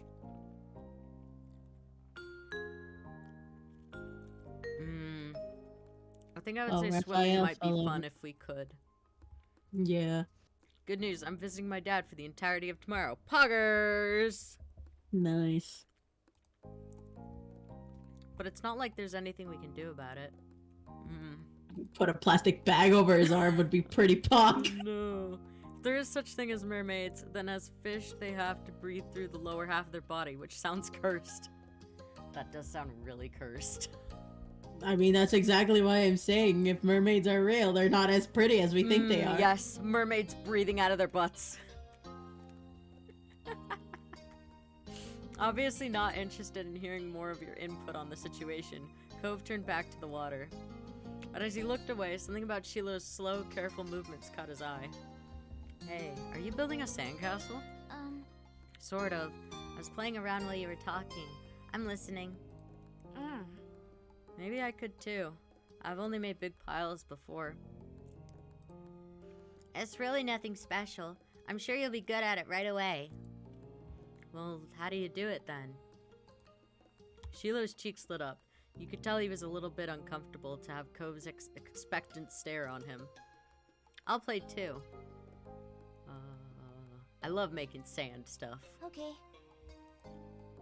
I like digging people's graves in the You sand. get 2 Christmases and 2 birthdays. That is true. That is true.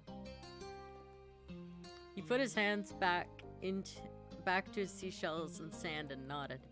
I don't do a lot. Here's how I like to get a house started. Shiloh, focusing more intently than you'd ever seen him, guided Cove through his process. You happily used your own method. It didn't take long for the 3 of you to each have a humble structure prepared. That's all, kind of. You can do anything now, like make it bigger, add some seashells, carve a pretty pattern. I'll bet you have great ideas. Okay. I'm gonna make it bigger. Mine's gonna be a real castle. Cool. Cool. Okay, gonna alright, take be a a photo, house. sand in the beach. Looking at the base of your sandcastle, you decided to make... See, what I would always do when I go to the beach is I would dig a really big hole and then I would like build a wall around it and then I'd just sit in the hole. You know what? I would dig tunnels. I'd tunnel. They'd be really small tunnels. I couldn't fit in them, but I'd dig tunnels and I'd toss giant them holes. I'd make tunnels. Tunnels are pog. I don't know. I'll go with castle too. Castle pog. Looking at the base of your sandcastle, you decided to build a fancy castle. Alright, fancy, schmancy. Fancy schmancy. The better part of the next hour was spent focusing on your own work. The boys were the same. Even Shiloh didn't sneak as many peeks as everyone else as he usually did. Oh, look at that. That's so pog. I could never build something like that. I am horrible at building sandcastles. They're building this with their bare hands. I would require a bucket for this kind of structure. Seriously! These children are like the gods of infrastructure. You'd finished shaping before either of them did, glancing up from what you'd built. It seems you got it done so fast because they already searched around for extra decorations. Shiloh had grabbed most of the really interesting stuff, and Cove had a lot of shells, but there were still options. First thing you reached for was Oh, I love sea glass. I will always pick sea glass every single time. My mom was stung by a weaver fish on the beach, and they were really deadly, so oh god. That is not good. I hope she's okay. It was the best fit for your castle, you decided. It was see-through and sparkly. So you tucked it away somewhere secure inside, barely poking out to make sure it didn't get lost. Pleased with your result, you finally took a proper look around that wasn't focused on the sand itself. Both Cove and Shiloh still seemed super immersed. You knew you could probably sneak a peek at either one's work. Are we gonna sneak a peek? Are we gonna sneak? I feel like I would sneak a peek. I probably would too. I'd probably be looking over someone's shoulder. We're sneaking. We're sneaking a peek. The castle Cove has built looks surprisingly tidy, especially for someone in a cast. He must have worked really hard. He wasn't even finished digging the huge gaping moat in front, but it was already enormous. You got the sense from the enthusiasm he was digging with that the doctor was probably going to find a bunch of sand when he finally removed the pink plaster. She was fine, in pain for a few weeks, but perfectly okay. Oh, that's good. That's a relief. The silence was then broken. What's on top of yours, Shiloh? You peeked over and discovered something shiny sticking out of Shiloh's sand chimney. Oh, it's just a gum wrapper. It looks like smoke. Neat. That's good. That's smart. It looks like a worm. It looked like a worm. Worm. You should be an architect. You'd be good at it, Shiloh. Shiloh smiled without a word. Cove be chill. He do be. And that was that for the current topic. Fox, can I see what you did? Sure. I know. thought they swore. I didn't read the name before I started speaking. I'll be completely honest.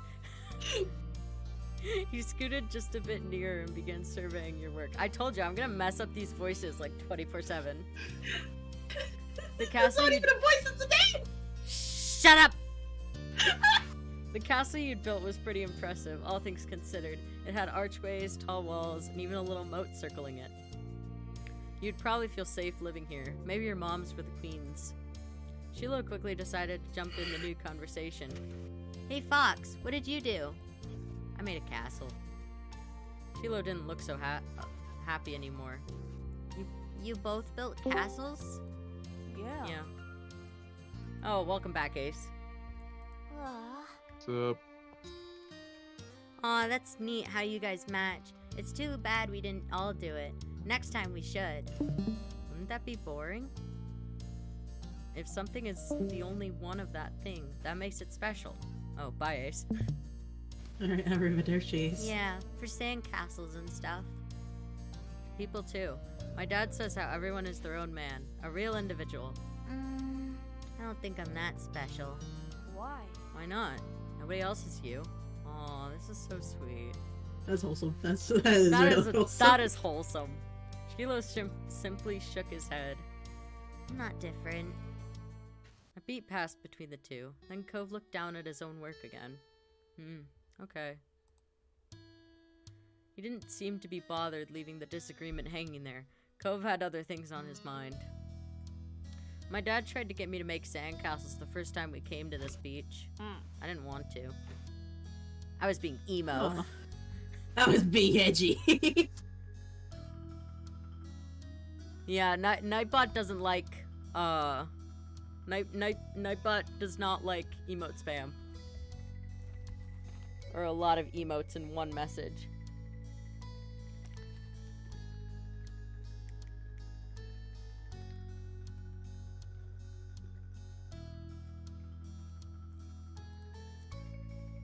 Shiloh shifted and opened his mouth to say something, but Cove spoke up before he could. You didn't think he noticed that Shiloh was going to talk. Hey, do you know what happened when your moms met my dad, Fox? You blinked, not expecting the question. You thought hard. I wasn't there. They didn't tell me. I just remember what happened when I met your dad. Mr. Holden had been a weird stranger then. Well, he was still kind of a strange. No other parent acted like him. He is weird, champ. He is weird, champ. But you knew him better at this point. Now that you thought about it, it made a lot of sense that Cove's dad talked to him about people being unique. You were pulled from your own thoughts when Cove continued. Oh, well, I was there. I don't think my mom has met your dad.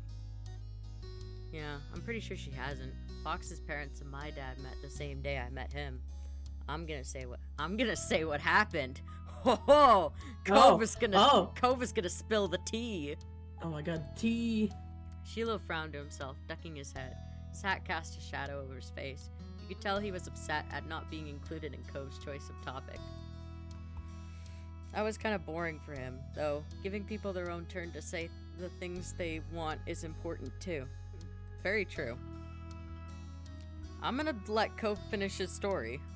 Because, you know, he's telling a story. It'd be kind of rude to interrupt him just because Shiloh wants to talk. Yeah. Shiloh couldn't talk about stuff after Cove had a chance to share what he planned on. When we moved here, we didn't bring a lot of things with us.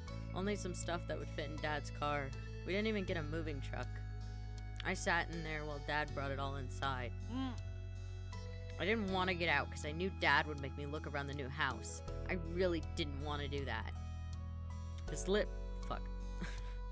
He frowned. He frowned, guys. I just accidentally clicked. Then I saw your moms. They were in a car too and stopped at your house. I guess they were coming back from somewhere or something. My dad noticed. He waved his hand, then went over to the front of your house where he started talking to them. I don't know what they said. I couldn't hear it. But he couldn't see me anymore since he was looking the other way. So I opened the car door and left.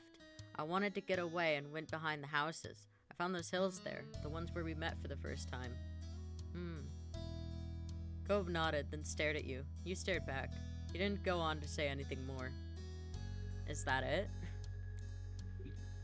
Cove's brow wrinkled. He didn't understand why you were surprised. Huh? That's all that happened.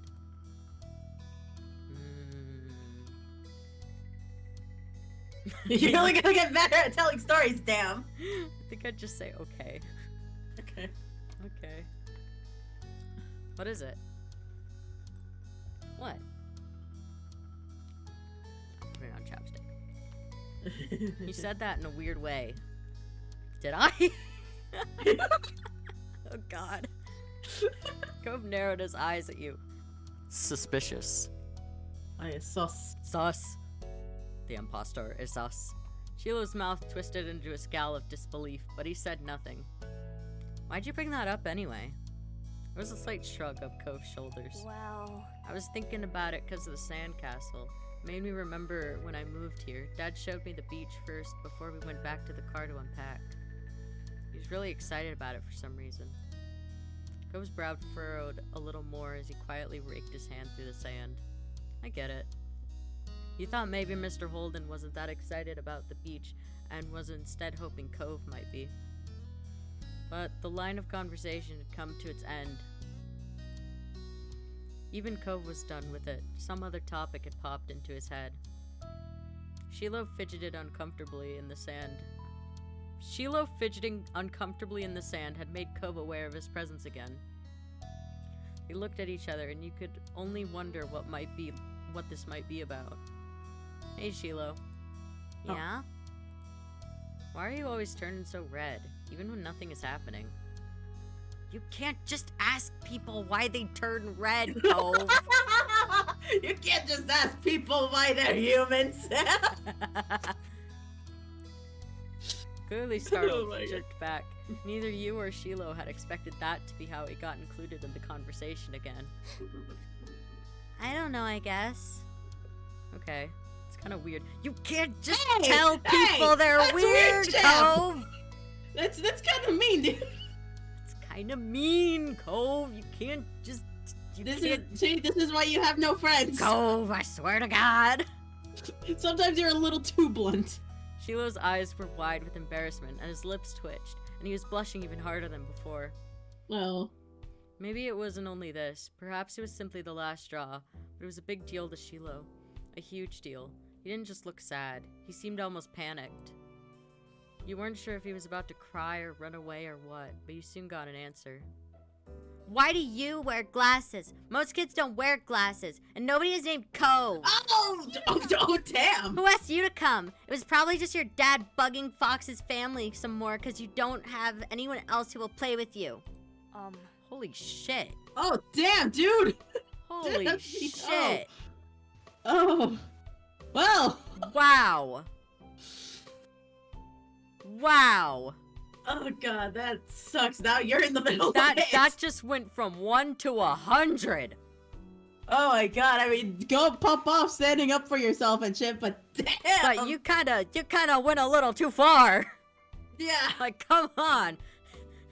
It's one thing to ask why you blush so much. It's another thing to say all your friendships are fake. Oh, yeah. Jesus Christ. Cove blinked. Oh, fuck. Hold on. There's a log. The tension on the beach was suddenly uncomfortable in a way you didn't know how to even mention. There we go. It didn't seem like the kind of thing he'd get upset about, though you hadn't ever known what kind of thing would bother Shiloh. I'm sorry. It's not really fixed by saying I'm sorry, Shiloh. you kind of went a little far there. Me too. I was just wondering.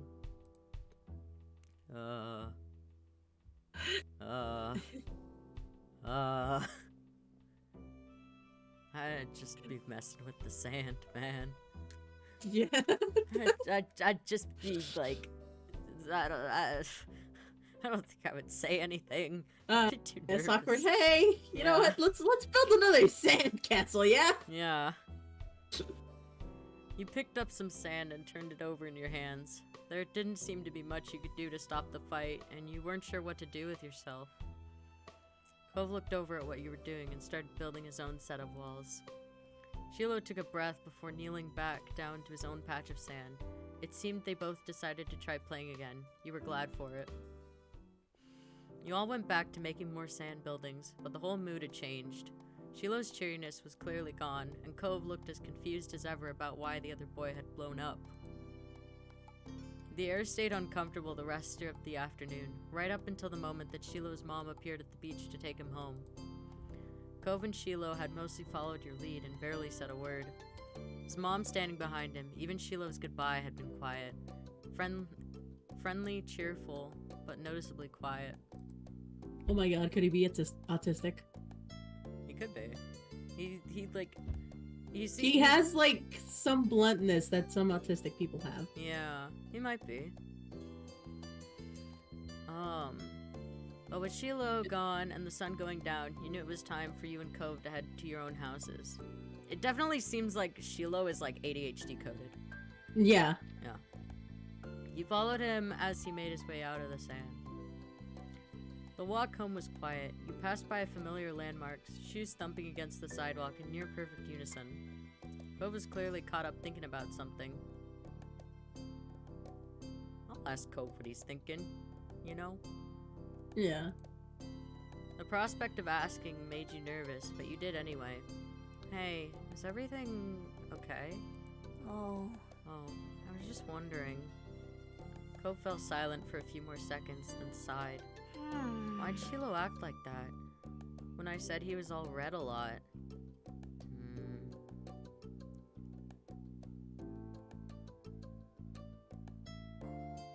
I mean, yeah, I shouldn't have called him weird, man. That was kind of rude. Like, I don't think, like, he realized that he was making fun of someone, so I'm not gonna say he was rude. But I'd say, like, you shouldn't make fun of him, you know? Yeah, this is like, another reason why I think he might be autistic coded. Yeah. Because autistic people can't pick up on it when they're being rude. Oh, yeah. I wasn't. It sounded like you were to me. I didn't mean to. I guess I can get it. Why he would do that? Sometimes I get really mad, too. Despite seemingly coming to a conclusion, Cove's mood was still sour. Hey, Fox. Was Shiloh telling the truth? Huh? It's 3 a.m. and I got the SpongeBob outro music stuck in my head. Nice. His gaze left yours as he dug the sole of his shoe into the ground. He looked oddly vulnerable for a second. Does my dad make you hang out with me? I know he talks to your mom about that a lot. An uncomfortable weight settled in your chest at the question. You liked spending time with Cove. You didn't even have to think hard about it. You knew you did. But you couldn't help feeling guilty. Cove still didn't know what happened when you met Mr. Holden.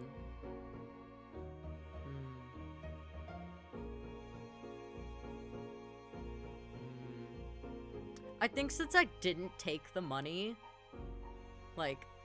I mean, I'm pretty sure no if reason. you pick that decision, you're like, oh yeah, your dad offered me money, but I said no. Yeah.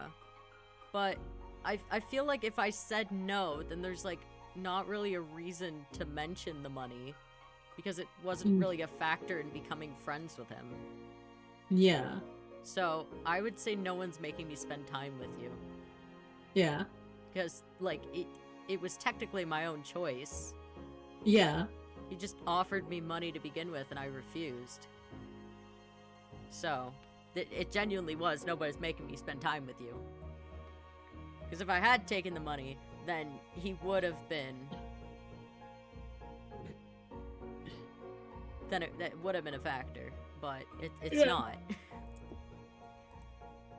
Cove's shoulders relaxed. You hadn't even noticed that he had tensed up. Yeah, that's what I thought too. Anyway, I didn't think you were pretending. I just wanted to make sure it was okay is all. Thanks. Thanks for telling me. Your throat tightened. It was hard to meet Cove's earnest gaze again. Keeping secrets was hard. Yeah. Okay. By now, the two of you were on the sidewalk near your houses. It was time to part ways. I want to hug him. I want to hug him. I'm a hugger. I love hugs so much. Angie knows this. Stop, music stopped. Hello? Hello? Hello, Angie? Did my Wi-Fi die? I don't know. Did it die? Hello? Angie-san? Angie? I'm gonna give Cove a hug. You stepped forward and wrapped your arms around him tightly. You turned your head, resting your cheek on his shoulder. Cove stood there awkwardly with his hands at his side. He wasn't much of a hugger, but you didn't get the impression he wasn't happy that you were. Bye, Cove. See you tomorrow. Yeah, bye, Fox. You pulled away, then jogged towards your house. When you looked back, you saw Cove making his way back to the home too, as if you felt your eyes on him. He turned around, he waved, you did too. You still felt a little unsure with what you were supposed to do about the deal Cove's dad had offered. You didn't want to say something bad, or something you shouldn't. You had no idea how Cove would take it either. Would it be terrible? It would be terrible if you made him feel bad. What if he didn't want to play with you anymore? The love is beginning. You might change your mind sometime. There was always tomorrow after all, but for now, it was definitely something you'd keep to yourself. With a final look, you went inside your house. Okay, I think I'm gonna do one more, and then we're gonna end the stream. Alright. So, Anju, I'll let you pick the last one. I'm curious about Grown Up, Okay. so I'm gonna grab a water bottle and be back. Okay, we'll pick Grown Up. Here's $10. One sweltering summer day, you were in your living room with Cove, listening to the sounds of the birds chattering outside the window while you lay across the rug on the floor. Cove's dad had dropped him off earlier, and your moms had left the two of you along with Lizzie to play amongst yourself. It had been too hot to go outside in the afternoon, at least according to Mommy, so your sister was starting to get impatient waiting for her golf class that evening. Oh my god, she plays golf. I would say L, but I played golf in high school, so I can't make fun of her for that. I'm back. The three of you had trouble finding something fun to do. The beach and the playground were off limits, and you felt like it was too warm for anything like playing with your fuzzy toy animals. Then, suddenly, a light came to Lizzie's big brown eyes, and her smile spread widely across her face.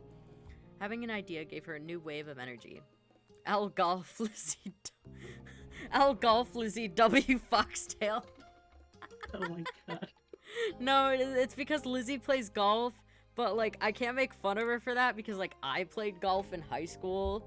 So like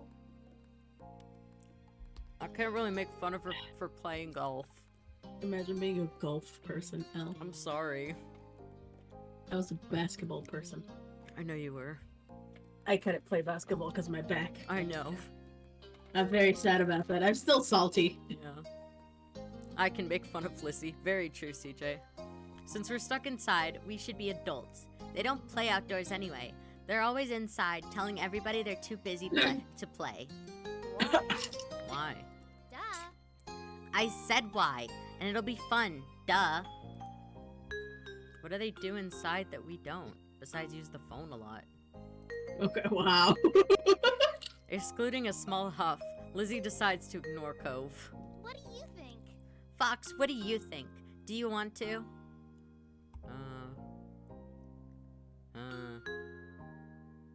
I'd be like, I don't know. That kind of sounds boring. Yeah, I feel like I'd just be like, I don't know. I'm a goalkeeper when I'm playing soccer. Oh, that's cool. I love playing soccer. I hate soccer. Soccer sucks. I don't know. Please, Fox. When have I ever had a bad idea? All the time. All the time. Whenever we play with you. Oh! Down! Get roasted! Oh my god! Fucking destroyed! I wasn't asking you.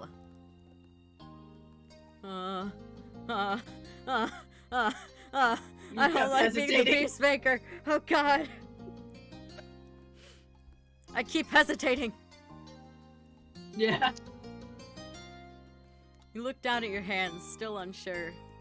Apparently tired of waiting for you to make up your mind, Lizzie sighed. Fine. Go play over there, Fox. Oh. You flinched from a raised voice. It definitely wouldn't be fun to join now. Me and Cove will do it ourselves. It's decided.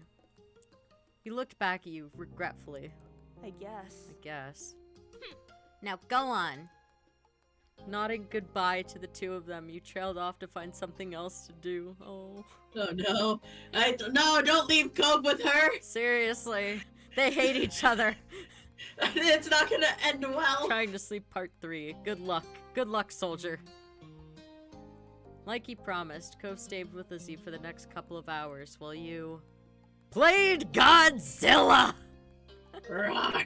Built a fort. Ain't it too hot to be building a fort? Yeah, I feel like little me would play Godzilla. I'd probably be watching TV. I'd play Godzilla. Or I'd read a book. It's one of the two. I'm dyslexic. I can't read. I'm not dyslexic. I can read. Well, like, I'm apparently 8, so I played a lot of, like, make-believe when I was little, so I'd be playing Godzilla. What wasn't I doing when I was 8? Getting bullied. You could hear them talking as you set up a Godzilla obstacle course of books and toy builder bricks in the hallway. Trying to tune them out, you arranged some stacks of books in the middle of the room, pretending it was a city. You scattered a couple of farm animals and figurines throughout the obstacle course, making sure they were all standing upright. These were the civilians who lived in the book buildings. After setting it all up, you were ready to knock it all down again. You took a couple of wide steps forward, kicking a few of the toys, and pushed over the tallest stack. The destruction had begun! Yeah, that seems about right. It wasn't long before you heard Lizzie and Cove's voices again. This time they were much louder. Curious about what's happening, you craned your neck to hear them better. At first, you only picked up Lizzie's high-pitched shouting, giving orders, telling Cove what to do, yelling about sports and the Olympics. Why? That was pretty typical for Lizzie, so there was nothing new there. We started hearing Cove more and more as time went on. It sounded like they weren't having a very good time.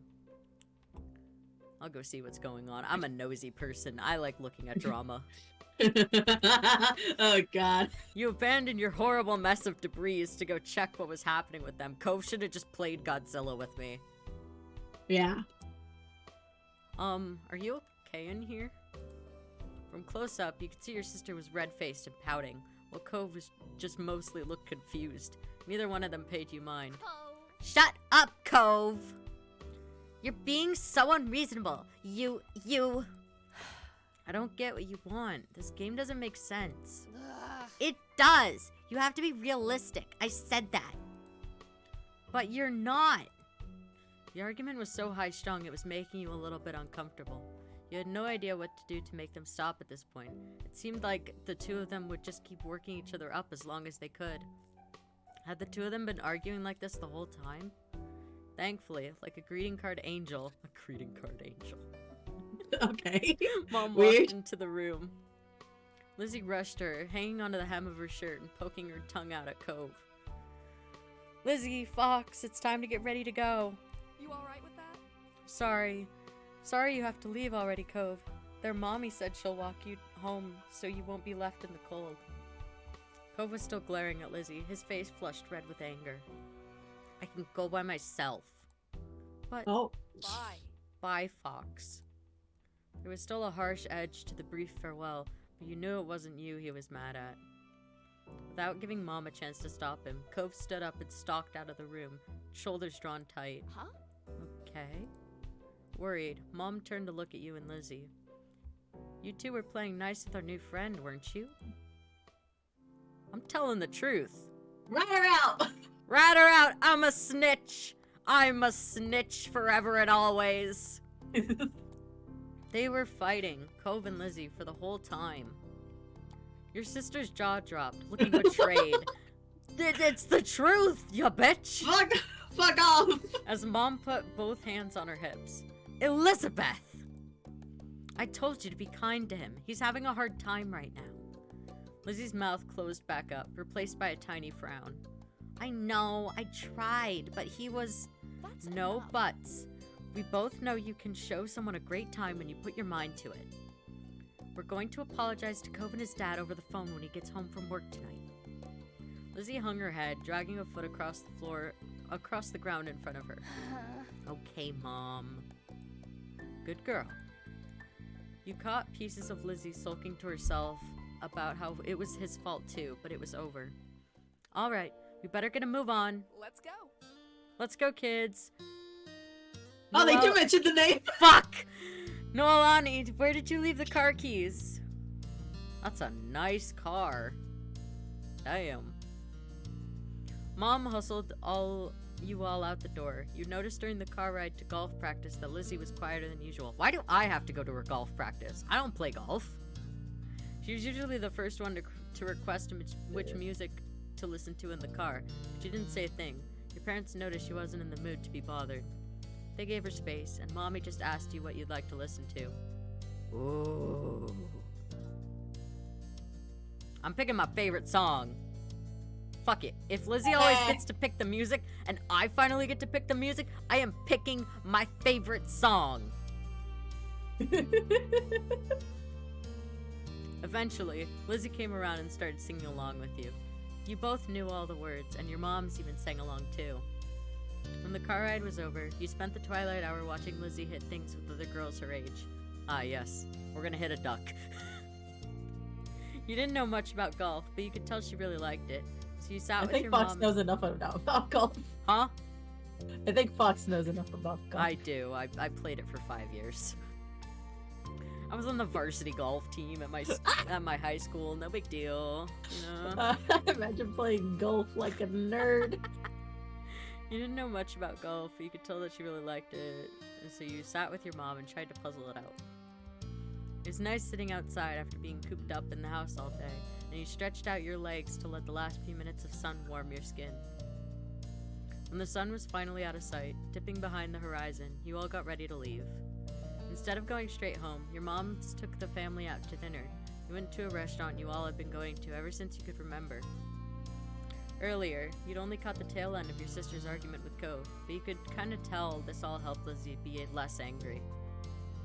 The car ride home was quiet, with only the radio providing escape from the silence. Lizzie had been in better spirits now, but the closer you got to your neighborhood, the more she wiggled in her seat and frowned out the window. You knew what was coming she knew what was coming when you all got home. Clearly, she was dreading it. Soon enough, Mom was turning onto your street, then reversing into the driveway. Once she cut the ignition, it was dead silent. No one spoke, only unbuckled their seatbelts and opened their doors. Lizzie was the last one out. Once everyone was inside and done taking off their shoes, she propped her hands on her hips. So, Now then, Mr. Holden's car is in his driveway, so he should be back from work. That's good news, isn't it, Elizabeth? You and Cove can hash things out before the day's done. Lizzie didn't complain or put up a fight. Her head ducked so she didn't have to meet anyone's eyes. She nodded once. Good. Let's move this to the kitchen. Mom went over to the house phone. The rest of you followed behind her. Mommy put a gentle hand on Lizzie's shoulders as they walked side by side. You watched them from the back. This was only happening because you told on Lizzie. I don't regret a single thing. It was his fault. It was her fault for doing it in the first place. I agree. You hadn't done anything wrong by telling the truth. It wasn't like Lizzie was going to say it on her own. The four of you stood around the kitchen in a lopsided square. All eyes were on Lizzie, who kept her gaze on her feet. You remember the number for Cove's house, don't you, honey? Lizzie jerked her head in another nod, sullen. Without further prompting, she stepped forward and began to dial. There are no numbers! Oh wait, there are numbers. I haven't seen that kind of phone in like so fucking long. Same. I haven't seen this kind of phone since I was like, oh god. I don't even know how old I was the last time I saw this phone. God, I was 5, not 5. I was like 7, 8 Oh, I was from so the last young. time I saw that phone. Oh my god. Mom reached over and pressed a button on the base. Suddenly, you could hear the phone ringing. She turned it on the speaker. The phone rang a couple times, then stopped. Mr. Holden's warm voice came through the other end. Evening, Holden. Evening, Holden residence. Lizzie looked over at Mommy, unsure. She nodded encouragingly. Hi, Mr. Holden. It's, Lizzie. Can I talk to Cove? Absolutely. Lizzie Tail? What a surprise! But of course you can say hey to the boy. He sounded cheery as usual, though definitely meant it when he said it was a surprise. You thought hard, and you were sure that your sister had never called Cove's house before. Mom spoke up before Mr. Holden or Lizzie could say anything more. Her arms were crossed over her chest and her lips pursed. Hi, Cliff. Milani, Fox, and I are here too. Good evening. We're sorry to bother you so late. I would say hello. Hi. I'm here too. I want to be included. I want to be included too. The gang's all here, huh? Something the matter? His voice grew a bit concerned. Mommy was quick to reassure him. No, well, yes, but it's going to be okay.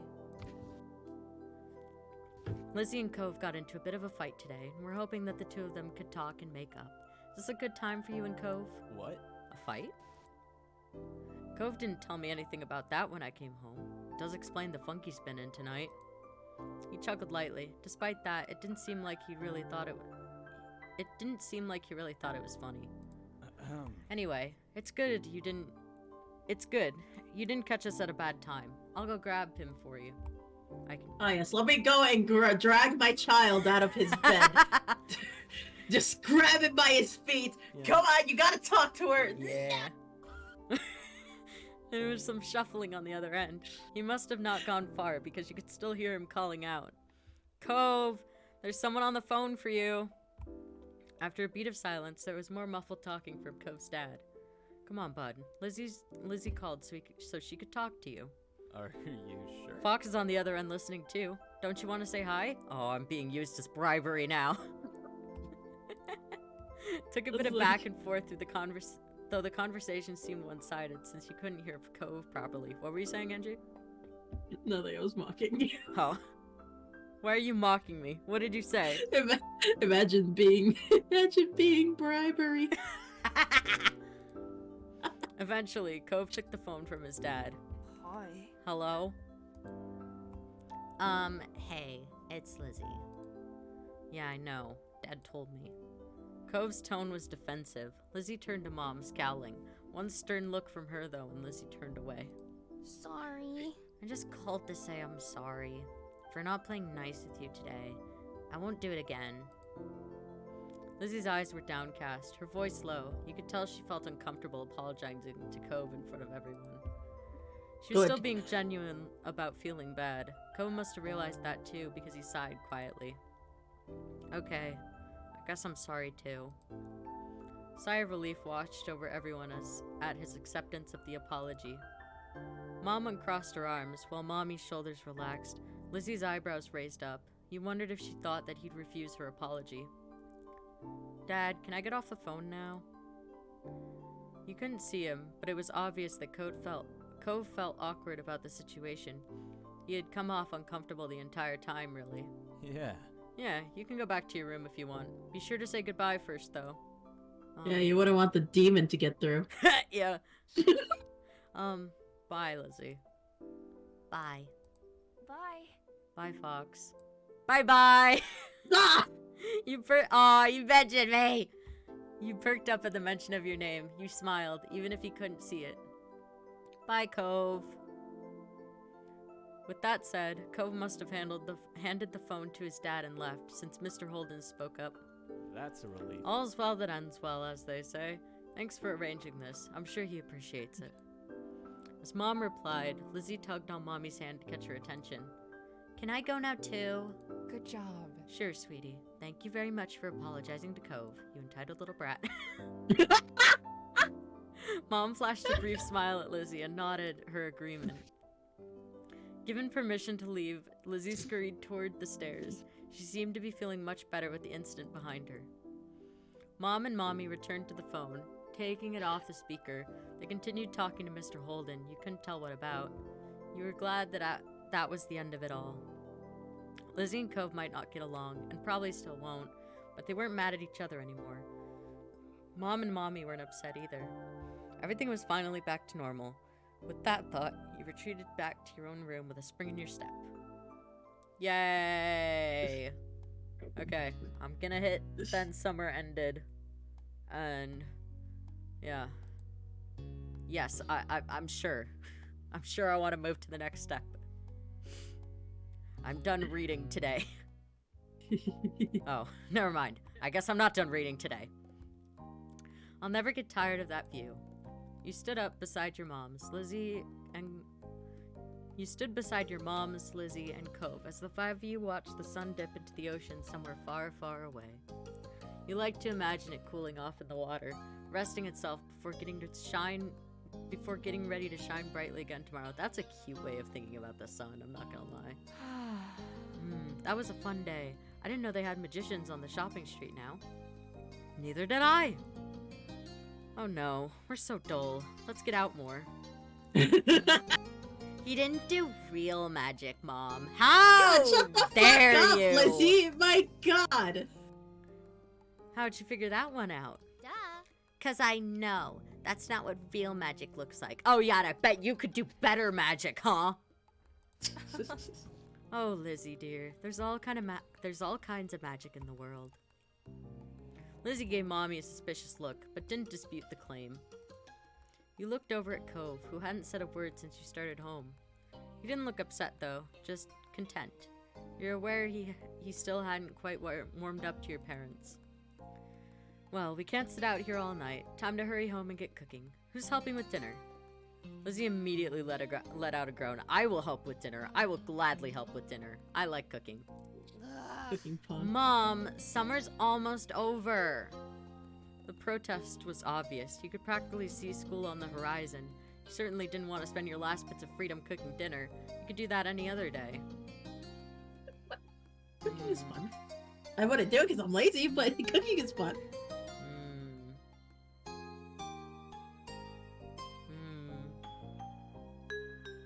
You put on your best puppy dog eyes. I do enjoy putting on a good set of puppy dog eyes. Like, Lizzie may not want to, but you're planning on going home. There's another one. Nah, I'm gonna put on my puppy dog eyes. I'm gonna be adorable. Oh, don't look at me like that. Like what? What? Blink, blink, blink, blinkety, blink, blink, blink. Oh my God. Soon we'll have homework and reading to do. We can't do work now, too. Lizzie made her case, then stomped her foot onto the ground. Wow. What a spoiled brat. You Whacker. You mimicked her, feeling that would add something to the argument. That would be something I would do. I would mimic. I would just innocently stomp my foot as well. Well... No. Oh, come on, Pam. I can help you with dinner. Mommy leaned in for a hug. You knew you were very close to victory. Okay. All right. But as soon as dinner's ready, you lot are coming inside, understood? Yes, Mom. Yes, Mom.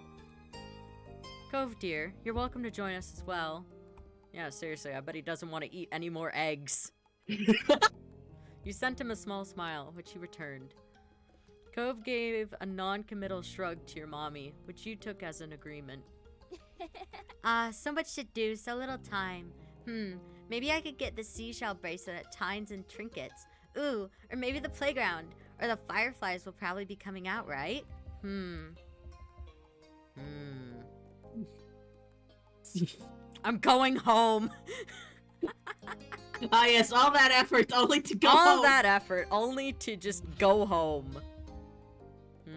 I will silently make my own plans. I'm a very passive person in like IRL. I don't talk that much. I know. Lizzie had her own ideas of what she wanted to do, but what were you going to do? You glanced over to Cove, considering. A strong gust of wind made you shiver. Lizzie huffed as she wrapped her arms around herself. Rude. Doesn't the wind know that summer's not over yet? No. I mean, Seasons exist, Lizzie. there's a reason why the wind's coming. That's all Lizzie said before abruptly turning on her heel and heading in the direction your mother's had gone. Damn. She's already given All up. that effort and she's going home. All that effort and she's done. Where are you going? I'm going to my room. I have lots of plans if I want to make the most out of tomorrow. You thought this over before looking towards the water again. Lizzie didn't wait, and before long she was disappearing off down the road. Ah yes, leave the two 8-year-olds by themselves. Meanwhile, Cove was going in the opposite direction, heading for the beach. I will stay with Cove. Lizzie is a bitch. Cove gave you a smile that you couldn't help but return. Cool. He made a little gesture that you interpreted as follow me, and then started heading to the waves. Cove knelt down, picking up something you quickly identified as a smooth rock. He reared his arm back, then tossed it out into the water.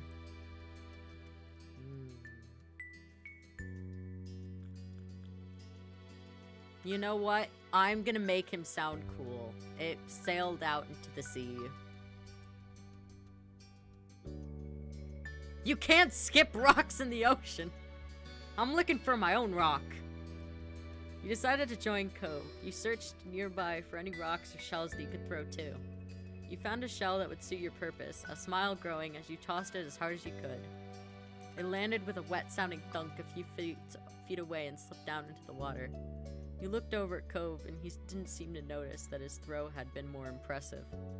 Cove was looking down at his cast, scratching idly at the pink surface, even though you're pretty sure he couldn't feel it. You cannot feel shit through a cast. His brows were furrowed, and there was a frown on his face. It's not fair. I've had to wear this cast for ages. I can't even swim. Yeah, I agree. Why are you... when do you get that thing off? I want to ask how he got it. I want to ask when he gets it off. I He's been know, wearing it but for so long. But, like, I'm also really curious on whether his mom is Deku or not. We gotta know this Fine. information. Fine. We'll find out if his mom is Deku. Jet skiing? Oh my goodness. Holy shit. That's awesome. Oh, damn. I'm gonna say Oh, cool. You I mean, yeah, it's cool. Jet skiing is cool. Skiing. It's not cool that he broke his arm. Yeah. You immediately regretted saying that loudly, your face heating up, but it was too late to take it back now. Oh god. Cove looked a little taken aback by your outburst, but after a second he gave a small nod. He then continued to explain. I crashed. Oh, not cool. He gestured to his arm as if to say, and this was the result. It's hard to believe you were allowed to jet ski. Well, Not. Oh. Oh. You're doing it illegally, I see.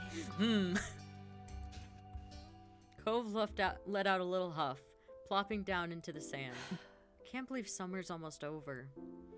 You sat down next to him and nodded in agreement, regardless of the sudden topic change. I don't want to go to school. I mean, I would. I don't want to go to a new school. It'll be the same school as you and Lizzie. My dad said something about that. Cool. You're gonna like it. Everyone's super nice. You'd only ever been to the one school, but you were sure that his old school couldn't have been that much better. Then again, he did have to make new friends and meet new teachers. It could be kinda scary. Cove shook his head, then wrapped his good arm around his knees as he drew them to his chest. Oh no! You heard a sniffling sound. When you took a good look at his face, you realized that his eyes were wet. I want to go home. Ah. Damn. You'd never had to move before, but you thought you could understand. If you had to go to a new school all of a sudden, with all new people, you'd probably be dreading it too. Even though you sort of maybe understood, you still weren't sure how to help. Okay, we'll see you later. Cove gave his head a small shake. No, I want to go back home. Right. Cove wanted to go to his own home. Old home. The one that sat waiting someplace far from here. The one he would bring up whenever he felt this sad. It had been a while since he had moved in, but he didn't seem to feel any better about being here.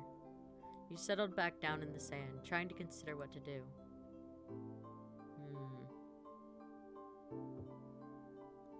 Feel like I'd just say it'll be alright.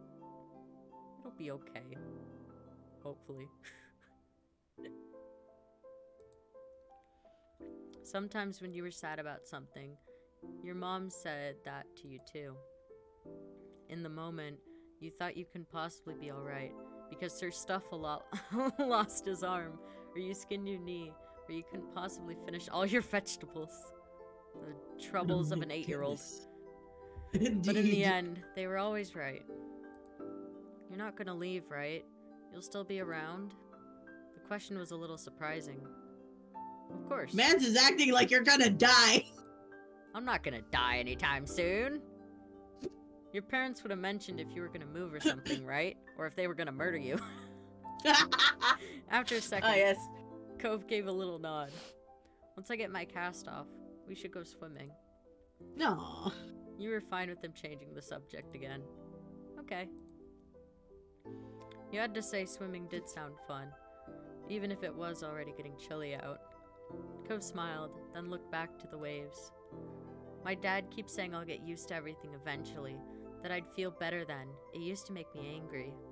I don't want to get used to everything. He spared a glance over at Cove, saw the anger had slipped off his face in favor of something almost puzzled. So, the fact that Cove has, like, spent so long here, I assume his dad has full custody.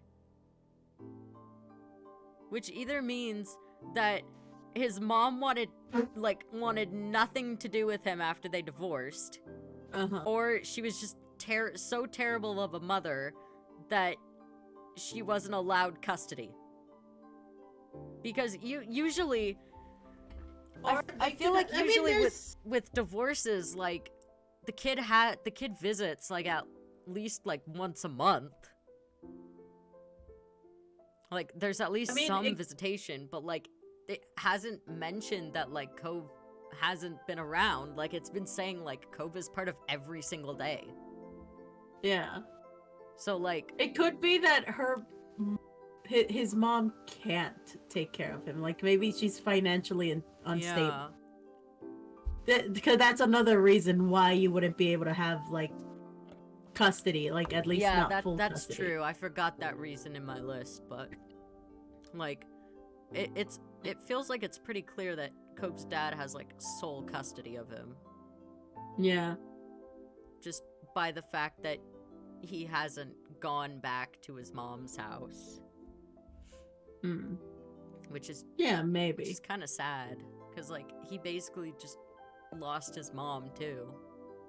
But I don't know, maybe he does have visitation. I don't know, maybe. But maybe it's like mom comes over. Yeah. But you know, because I did read like an article somewhere that there was this guy who was paying a child support, and he had to drive like 50 miles to go see his daughter, only to find out that it wasn't even his kid. Ah, okay. Yeah, I think the dad definitely has like majority custody. Yeah. But it definitely seems like or she could also be a shit mom and we could hate her in the background. Yeah. There are many possibilities for why There's Cove multiple has not possibilities. visited his mother. Anyway. Yeah. You spared a glance over at Cove. You saw the anger had slipped off his face in favor of something almost puzzled. But maybe that would be okay after all. As long as I really do feel better. Can't see it. You could remember, a long time ago, when you'd first started going to school. I've seen a few people who thought his mom might be pretty bad when they first read this. Yeah, I don't want to like automatically assume that his mom is bad, but like from what I'm reading from like the context in the story, it seems like the dad has like full custody of the kid and the mom either has no custody or just visitation. Because like the using like Cove being in everyday life means that he's there all the time. Yeah, it's not like we go like a week without seeing him or a couple days. It's like we see him daily. Yeah, and so it seems like the dad just has sole custody. Unless his mom died. In that case, that's also another reason. Yeah, but I don't think she did. I think they were just No, like, yeah, I think they're just divorced. yeah, I think they just got divorced. In step 1, I think they're still working out the details. Ah, gotcha. You could remember a long time ago when you'd first started going to school. You'd absolutely not been okay with the idea of being away from your parents for most of the day, to listen to strangers tell you what to do and sit with kids you'd never met before. Things changing is hard.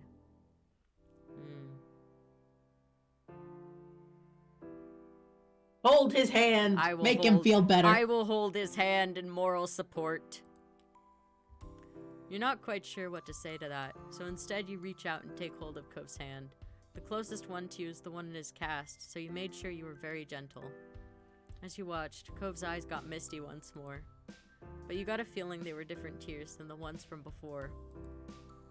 I hope next summer I'll surf and go exploring and everything will feel like it's supposed to again. You gave a little nod, resting your head on your own knees. The two of you sat quietly, just taking in the sounds of the waves. You hoped that Ko would be able to accept this place as his new home. You'd definitely try to help, in what ways you could. There were so many wonderful things here Ko probably hadn't even seen yet. Lost in thought, you started a bit when you heard a faint, familiar sound. I can read. The sound of your mom shouting your name. You looked over your shoulder, realizing it was probably time for dinner. Time had really gone by fast. You stood and dusted the sand off yourself. My mom's calling. It's time for dinner. You should come. Gove looked up at you, his expression screaming reluctance, yet ultimately. Okay. When you smiled, Cove returned one of his own. Fox, thanks. Thanks. Aww. It was nice, where you were right then. But the two of you couldn't stay there in your own little world any longer. You were being called forward. So the both of you ran off towards your house, leaving the waves and summer behind. Aww. Oh, that's good. That's a good ending. At least that's not done, but at least he made a friend. Yeah. During that, cause at least now he won't be alone at school. He has someone. Yeah. I think At least he has two people, as much as he does not like Liz. I think this is where we go into adolescence. Ah, yes, teenagers. Yeah. Well, I don't think we're teenagers yet. Tweenagers. For the in-between, Tweens. as in the details that happen between step 1 and 2, a 5-year gap. Oh, okay, so I'm gonna be So like tweens. 12. I'm a 13-year-old in step 2. Got it. So I am a 13. teen. Haha, get wrecked. I was right. Oh god, am I gonna give myself acne? Because I don't want Yeah, to you give myself can acne. if you want to.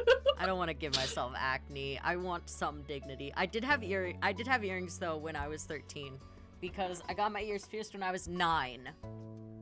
I got my ears pierced as a baby, so I wouldn't complain about it when I got older.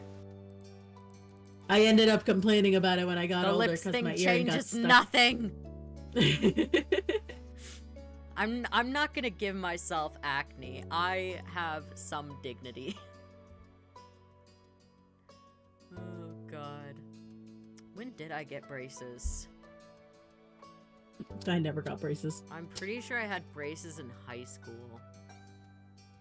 That I cringe, definitely imagine had getting braces when I was around 13, so I am gonna give myself braces.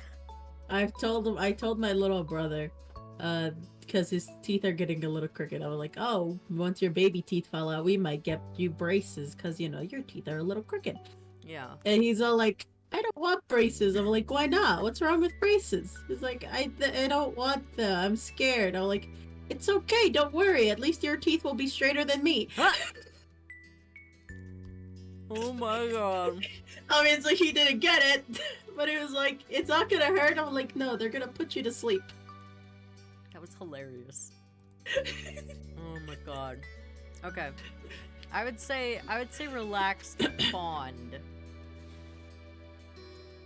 I don't know. Yeah. Do I want to go into a crush already? I mean, it's only been... Well... We spent the entire summer together, and this is gonna be like a 5-year This like is a gonna- 5-year diff. Like now it's Yeah. a 5-year. It's like a ahead in the 5-year future. jump. I mean, you could possibly. You spent like spent, 5 summers together. Exactly. Do you think we'd Yeah. have developed a crush by now in 5 years of knowing him? Yeah, probably. It'd probably Probably. be on and off, so crush is probably there. We'll put crush. Look at the little blushies. Blushy. The little blushies, just so cute. I'm gonna save here, Mhm. and we're just gonna pick up from here when I stream this again. Wait, Wait, what are we waiting for? we waiting. What are we waiting for? I'm waiting so intently. You might get a bug if I save here. Bug? Okay, A so bug? should I hit ready and then there's a bug sometimes that happens when you save on that screen. Oh, okay, then I'll Okay, hit, so yeah, just I'll hit ready and then save. ooh, customize cove. Oh, yo. What? Ayo, Pog. Wait. Oh, He cool. He His hair looks really nice. I like know, his hair. his hair looks so good. Holy shit. His shirt looks really cool. Okay, oh, yeah, there's more hairstyle. No, My I want to keep glasses, him with the glass. glasses. Ooh. I like Oh. hair one. I like hair one too. It looks really, really nice. Oh, I didn't even realize that. Oh, he has a scar. Like a Yeah, full-on that's scar there. that's the arm that he broke. Al, imagine loser. Imagine breaking your arm. Wait. Oh, the necklace is so cute.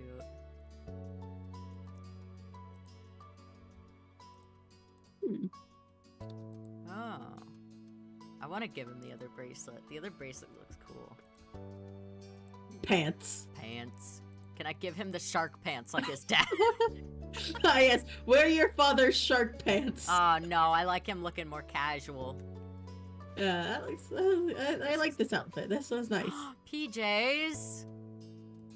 No, definitely this one. Definitely that one. I love Oh, those are pajamas cool. that have a little thing. That Ah, have- yes, glasses. I love wearing my glasses to bed. Oh my god. Jacket 2 or jacket 1? Oh. I like jacket 1 more. Yeah, that's. Check it too. Does it, Hmm. like... Oh, okay. This is just, like, in general for glasses. Okay. Oh, wait. Shit. Ah! Oh, well. It's Oh my going with God. the defaults for everything except that. Okay, so I think Alright. I think I could save here. Okay. Yeah. We're gonna pick up right here. Roll the mouse back one time. Click crush again. Click ready again. Then save. Oh no, it's fine to save on here. Sometimes Yeah. when you save on the step 2 feelings for Cove, it defaults you back to wherever you picked for step 1. Oh, gotcha. I will just save here, because then everything should be set in and good and solid. And I think that's where we'll end it for tonight, because I am tired. I had a lot of fun with this game. This game is really cute, and I am excited to see where it goes. I will not be streaming it next week because I'm going to be starting Hollow Knight next week. But it might still keep you on Fond, but sometimes doesn't. Well, I saved on this screen. I overrided my save onto this. I'll be screen. fine. Okay. Hopefully it'll be fine. But I might switch between Hollow Knight and this game.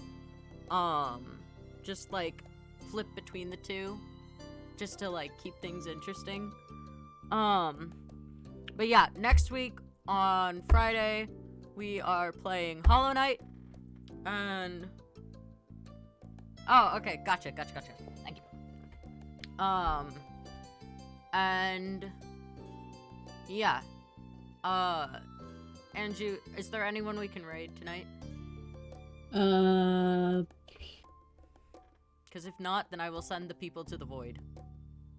I mean, there's Cran. Cran's live. Oh, Cran is live? Okay, we'll raid Cran. Cranidos TM. Raid Cranidos house. It's TM at the end. Yeah, TM. Is it in all caps? Yeah. Okay. We are gonna raid Cran. I don't know what he's doing. What is Cran doing? I wasn't paying attention. Hold on. Cran is playing faster than lightning, which sounds very interesting. Faster than light, not lightning. Oh, whatever. Cran's doing that. I'm gonna send you guys over. Make sure you tell him hi, that Fox sent you. And I say this every stream, and I will continue to say this every stream because it will continue to reign true. Doesn't matter what you did today, even if all you did was just lie in bed and breathe air. You know what? You are making food for trees, and that is amazing, and I am so proud of you for it. Please remember to eat, drink, sleep, and love yourself because you freaking deserve it. Alright, I will see you guys on Friday playing Hollow Knight. Farewell, friends. Arrivederci. Arrivederci.